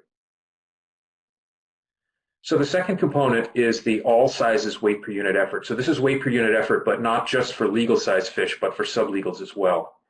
And here we see a very similar pattern to the previous slide, with some slightly more positive trends. And I'll call your attention to the coastwide level, which was up 2% compared to down 1% for numbers per unit effort. And the difference in those two trends gives us an indication that the productivity in the stock during 2020 came more from growth of individual fish than it did from recruitment or numbers of fish coming into the stock. And that's quite consistent with our understanding that we have a 2005 and then a 2011 and 12 year class that are moving their way through, and really not a lot of fish around those year classes at this point. Moving then into the weight per unit effort, this now is the O32 or legal size weight per unit effort, and I'm showing this at the level of individual IPHC regulatory areas because this is going to provide an index that is most comparable to the commercial fishery weight per unit effort as reported in logbooks, which I'll show in just a second. And I'll call your attention to a couple things in this figure. The first is the trends that we saw first in IPHC regulatory area 2B in the top center, what had the strongest decline from 2019 to 2020 of 10%. Second, in IPHC regulatory area 3A in the center left was up 24% from 2019. And this is following a pretty big decrease from 2018 to 2019. So in aggregate, the 3A trend over almost the last decade has been relatively flat after this increase in 2020. Finally, at the coastwide level, you see that the legal size weight per unit effort was up 6%. And that difference, again, above the total weight per unit effort, indicates that much of this growth productivity is occurring in O32 size fish. And again, this is consistent with the first advent or the first entry of these 2011 and 12 year classes into the legal size biomass in the stock. And we'll see that when we get to the fishery data here in just a second. So the last component that we draw from the FIS survey, the modeled FIS survey results, is the biological stock distribution. And as we've seen in previous years, over the longer time horizon, over several decades, we've seen an increase in the stock distribution in region 2 to somewhat higher levels than we saw in the 1990s and 2000s, and a concurrent decrease in region 3 from 60 to 70% in the early part of the survey time series down to more like 50% in recent years. And you can also see that that fairly sharp jump at the end of the time series in region 3. Finally, we can also see that in region 4, the stock distribution appears to have been increasing over this whole time period, from just a little over 10% to now over 20% in recent years. So a continued increasing trend. And even within region 4, as Dr. Webster noted, we've actually seen some evidence that there's some movement to the north within the region as well. And so that's something that we're tracking closely. And one of the reasons why the science proposal that Dr. Webster showed earlier encourages full sampling in IPHC regulatory area 4, C, D, and E because of this apparent shift and the uncertainty that's associated with a potentially changing distribution in that IPHC regulatory area. If I zoom in on just the end of those figures and just show you the actual percentages, you can see, again, quite clearly the jump downward by about 2% in region 2 and up by about the same amount in region 3, with little change in 4 and 4B, noting that those are essentially just drawing through the space-time model, drawing from the temporal correlation, which is unlikely to produce much change in the absence of new data. I'll move now into the fishery trends. This is a figure of the coastwide logbook records aggregated all the way up to the coastwide level, and then I'll provide a further breakdown here in a second. So commercial weight per unit effort is reported via the logbook program. We collect this across the entire stock in all the ports that we staff, as well as ports that we don't staff, where these logs are sent to us or we recover them in other ways. At the time that we close the data sets at the end of October, we know that there are still logs outstanding. Some people are still fishing, some logs are there, but we have yet to collect them, and some logs we won't get until they come in the mail over the winter. Unfortunately, what this means is that this data set is perhaps more incomplete than some of the others. And what we've found over the last 8 years in looking at this trend is that we almost always see a revision downward after the season is over. The logs that we get late in the year tend to be lower catch rates than the ones we get earlier in the year.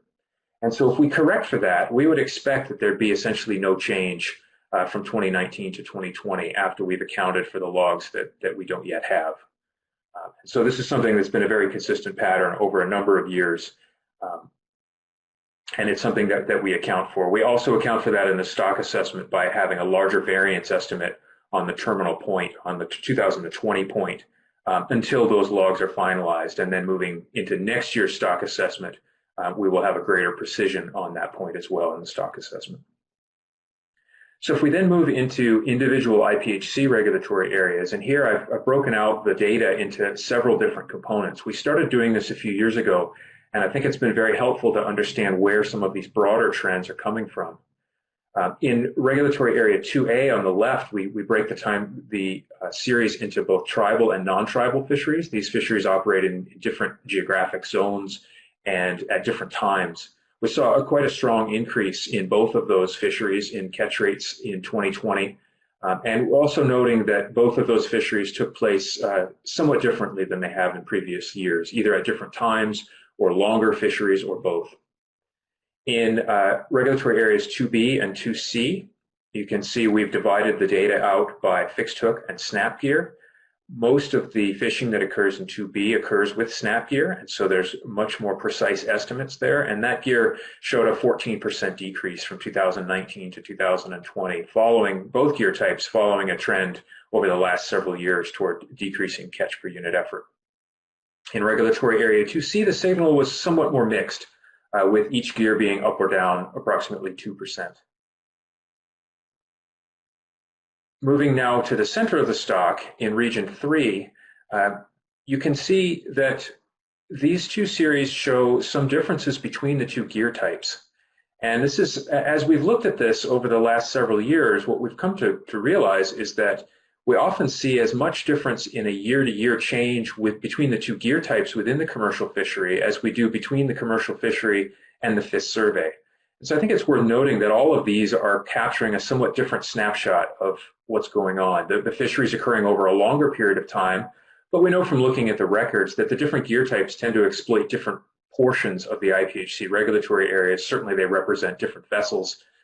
And so each of these is giving us perhaps a little bit different perspective on the catch rates that occurred over that time period and on the trend from last year to this year. So in IPHC regulatory area 3A, fixed hook was nearly flat and snap was up. And in 3B, both the fixed hook and the snap were up fairly solidly from 2019 to 2020. Now, as we move to region 4, and this includes both 4 and 4B, I've got them all, just all on the same slide here.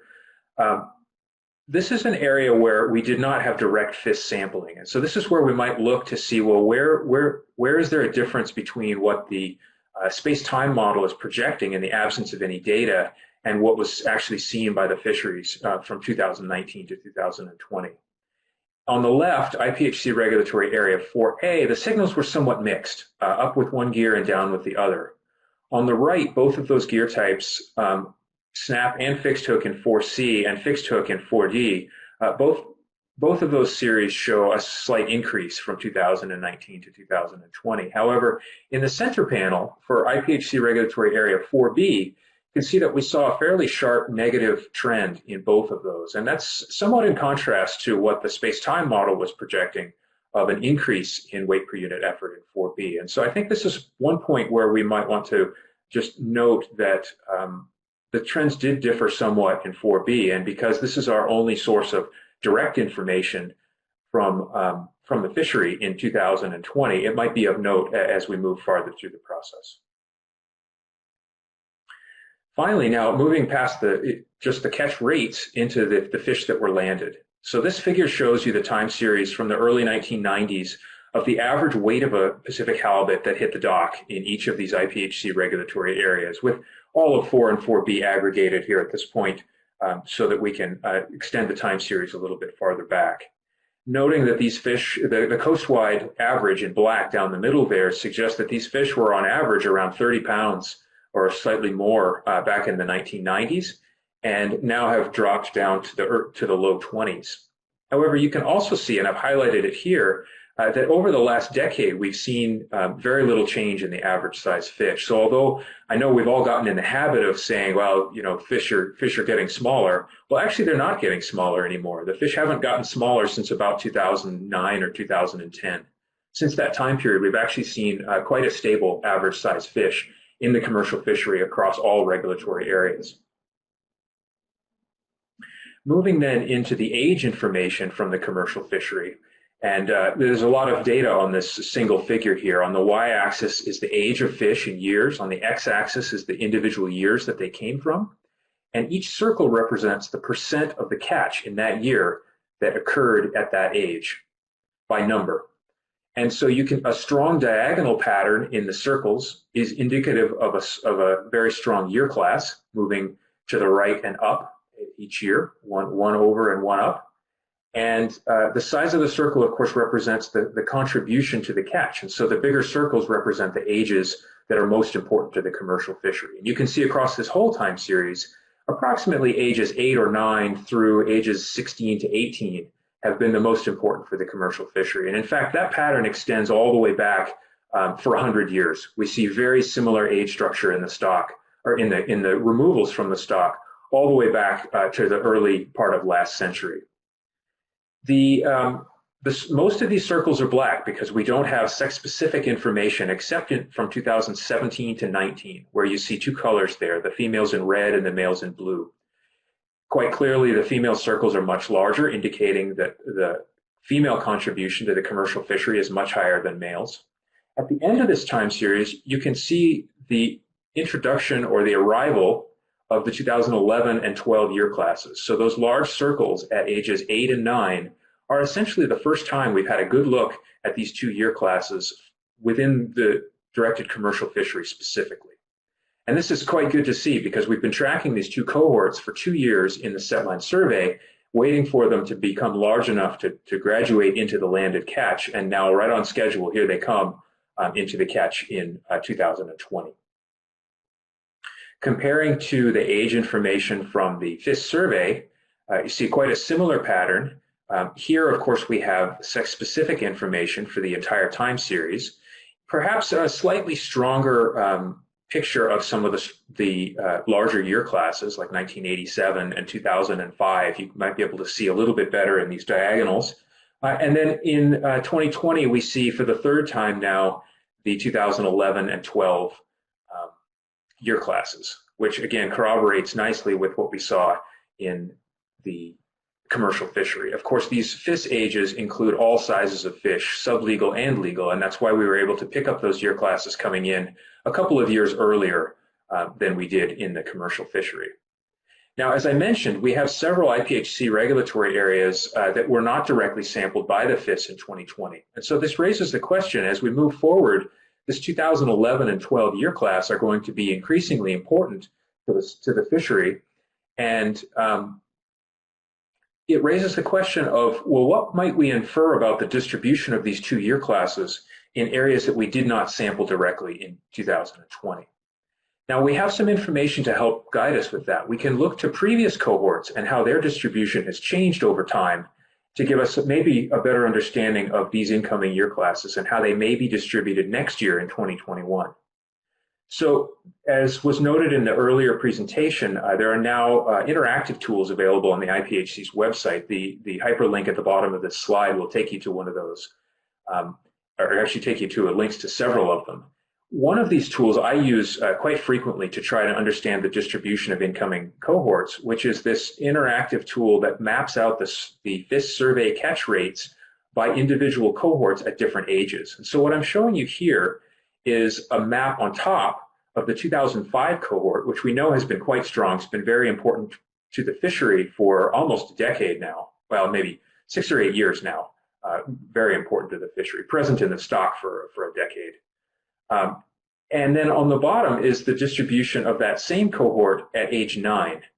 And you see quite a difference there. And this is something that's quite characteristic of year classes. As they move into the stock, we tend to see them on the east and west sides of the stock, often with a gap in the central Gulf.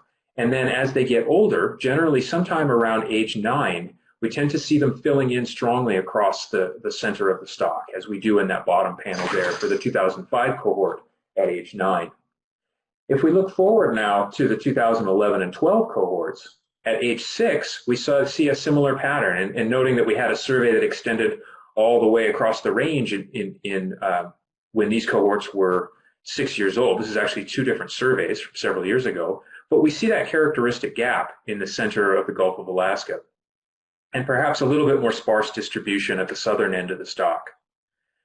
Looking forward then at age 8, and this would be the 2020 survey for the 2012 cohort and the 2019 survey for 2011, you can see that these cohorts are now starting to fill into that gap, just as we've seen previous cohorts do.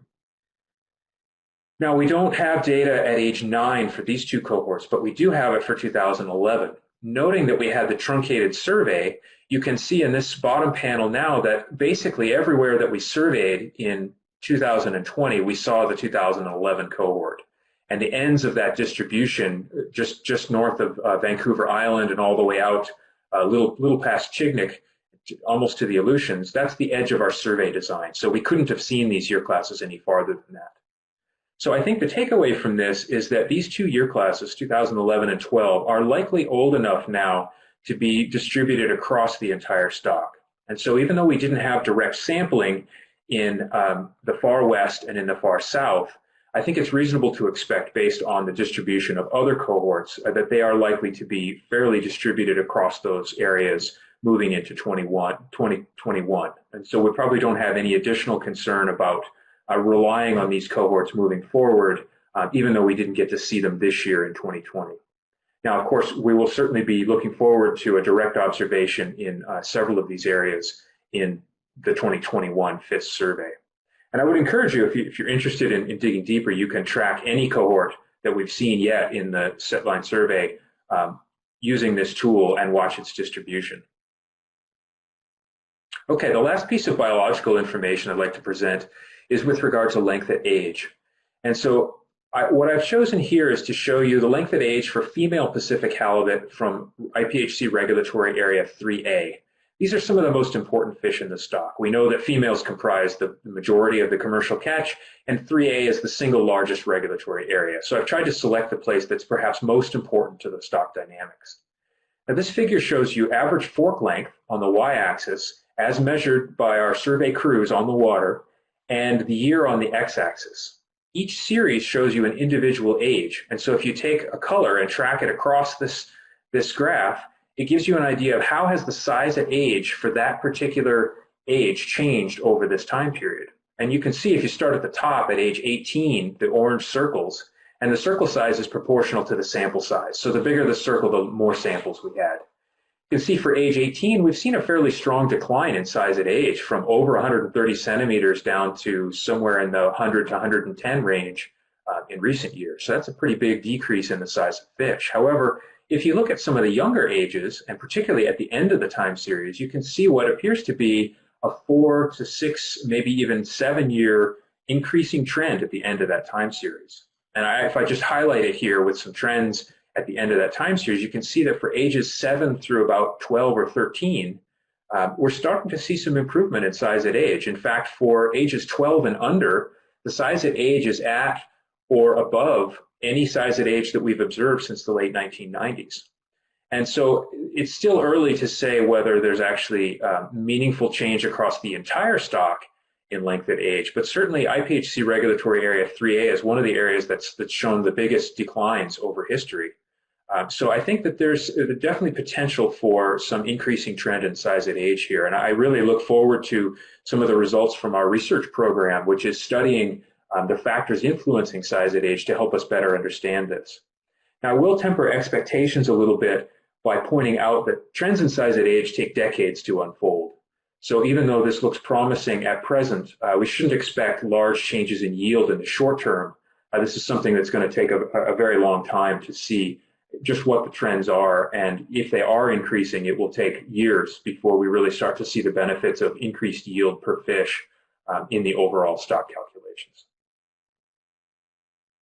So we had 2 new sources of information that were available for 2020, and they're both sex-specific age composition information following on the heels of the data that was available for the 2019 stock assessment, which was the first time ever we'd had direct sex ratio information for the directed commercial fishery. The first of these 2 sources of information comes from Alaska Department of Fish and Game, thanks to Sarah Webster for compiling these for me. We've always had age composition data from the recreational fishery in Alaska, but now for the first time we have sex-specific age composition. And a similar plot that you've seen for the fishery and the fish survey, here you can see for this entire time series that the recreational fishery is accessing fish that are considerably younger than we see in the commercial fishery. So these fish, instead of 8 to 16 or 18, these fish are 5 to maybe 11 or 12 years old on average. We do, however, see a similar pattern of strong year classes, and in fact, at the end of that time series, we can also see quite strongly the 2011 and 12 year class, particularly strong for the 2012 year class, which was age 7. And these data only go through 2019 at present, but we will, of course, be extending this time series moving forward. In aggregate, the recreational fishery in Alaska catches approximately 72% female halibut. So I know there were lots of questions last year when we first had direct information for the directed commercial fishery about how some of these other sector mortalities might differ. And in fact, 72% is even a little higher than we expected for the recreational fishery. However, this has very little effect on the stock assessment because this mortality in aggregate is much, much smaller than that for the directed commercial fishery. And so the effect is very small relative to the kinds of effects that we saw last year when we first introduced direct sex ratio information to the stock assessment model for the directed commercial fishery. Now, we were able to extend that time series thanks again to our research program and thousands of genetic samples analyzed to provide us with another year of data. Now we have 2019 added to this series. And while we continue to see very similar patterns across the regions, with particularly region 4 being the highest percent female and region 4B being the lowest, we're now starting to see some temporal trends as well, with a decrease in the sex ratio from 82% coastwide down to 78% in 2019. Now, this is consistent with having several cohorts in the stock that are growing older. So as a cohort gets older, we expect to be extracting more males from that cohort. And so with 2005 and now 11 and 12, I think it's not surprising that we're seeing a slight decrease in the overall aggregate sex ratio. But nonetheless, we're now extending this very valuable time series, and the more data that we add to this time series, the better we will be able to estimate things like natural mortality And this will, over the long term, help us to reduce the overall uncertainty in the stock assessment models. So I'll finish the data section by discussing just very briefly some of the ecosystem conditions in 2020 that are relevant to the Pacific halibut stock. We have known for some time that the Pacific Decadal Oscillation, which is a gross metric of overall productivity of the Gulf of Alaska, is correlated with Pacific halibut recruitment. We don't have a specific mechanism for this correlation, but because it's linked to overall productivity and temperature and sea level height, we have noted that there are many potential avenues for a feedback from these types of conditions to Pacific halibut recruitment. And we do see over the 100-year time series, we do see a correlation where when the Pacific Decadal Oscillation is positive, which is the time periods here where you see green dots and a green line across the top showing you the average condition over each of those periods, during those periods, on average, we have higher recruitment to the Pacific halibut stock. Conversely, when the PDO is low, we tend to have lower average recruitment. However, it's not a good predictor of individual year classes. So noting that we've just come from a period from 2006 to 2013 with relatively low PDO values, and we did definitely have low recruitment from 2006 to 10, we also seem to have had better recruitment in 2011 and 12, which still fell in that time period. So it's unclear whether recent conditions of the PDO are still highly correlated with incoming recruitment to the stock or not, but nonetheless, it is one of the few looks that we have at the potential for recruitment moving forward into the future. And so we have, from 2014 onward, been in a period of positive PDO, with 2020 being the first year, at least through October, where the PDO has now dipped back into a negative average for the year. Again, we don't know if these correlations are going to hold up in the future, but certainly over the historical record, they have been helpful to explain the average level of productivity in the stock. Finally, there are two other ecosystem conditions I'd like to highlight. And before I do, I'd like to point out that the IPHC draws heavily on the work by NOAA scientists, mainly provided through the North Pacific Fishery Management Council process in order to get access to a huge amount of analysis on the environments, both in the Bering Sea and in the Gulf of Alaska. So I would encourage you to look at available information from that source for more detail. The 2 points that I'd like to highlight from the preliminary reports that I've seen are, first with regard to the Bering Sea. We had 2 winters in a row with almost no ice in the Bering Sea. And ice in the Bering Sea is an extremely important structuring component. It separates species distributions. It keeps fish in the southern part of the Bering Sea that can't move north because of the temperature. And it seems to have strong implications for not just halibut distribution, but several important prey and potential competitive species.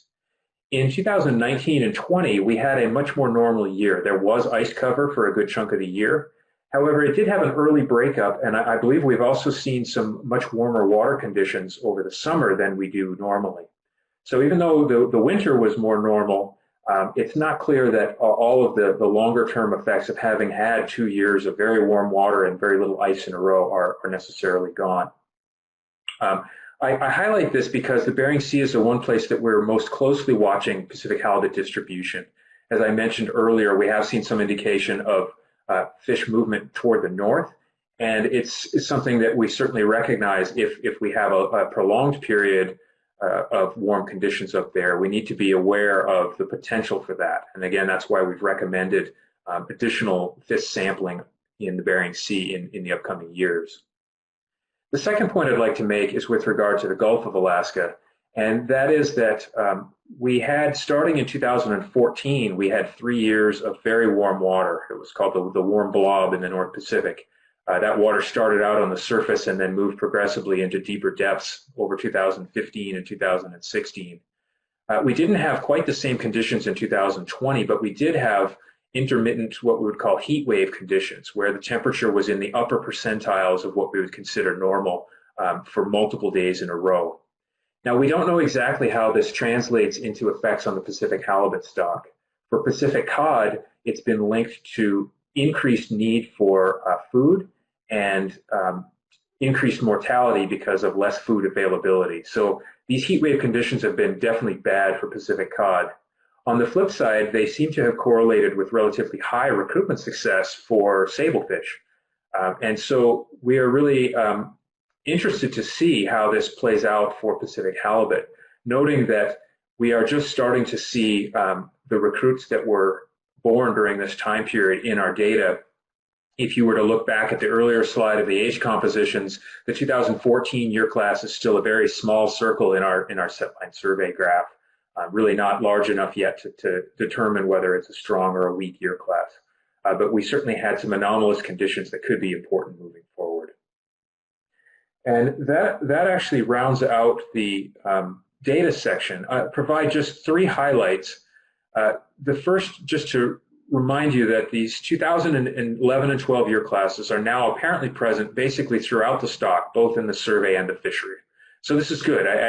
From 2 years ago, we had considerable discussion about whether these year classes were going to materialize or not, and now they're clearly there in the stock. And although our estimates of their magnitude are still uncertain, they're definitely present in the stock dynamics. The trends that we've seen are consistent with these year classes moving in. So we have these year classes coming in, but we're not seeing a big response in the indices. We're not seeing a big jump in weight per unit effort or numbers per unit effort. And that's because we have weak recruitments around these year classes. And then finally, as I pointed out, size at age, it does appear that there might be some signs of improvement. And I think that might be a logical break point, and we could take up modeling after lunch at the discretion of the chair. Yeah, thanks very much, Dr. Stewart. I think this would be a good place to take a break. I see you're bang on 1 o'clock almost there too. I'm going to suggest that we take a break for lunch for 45 minutes and come back at 1:45. If there's any opposition from commissioners, please let me know.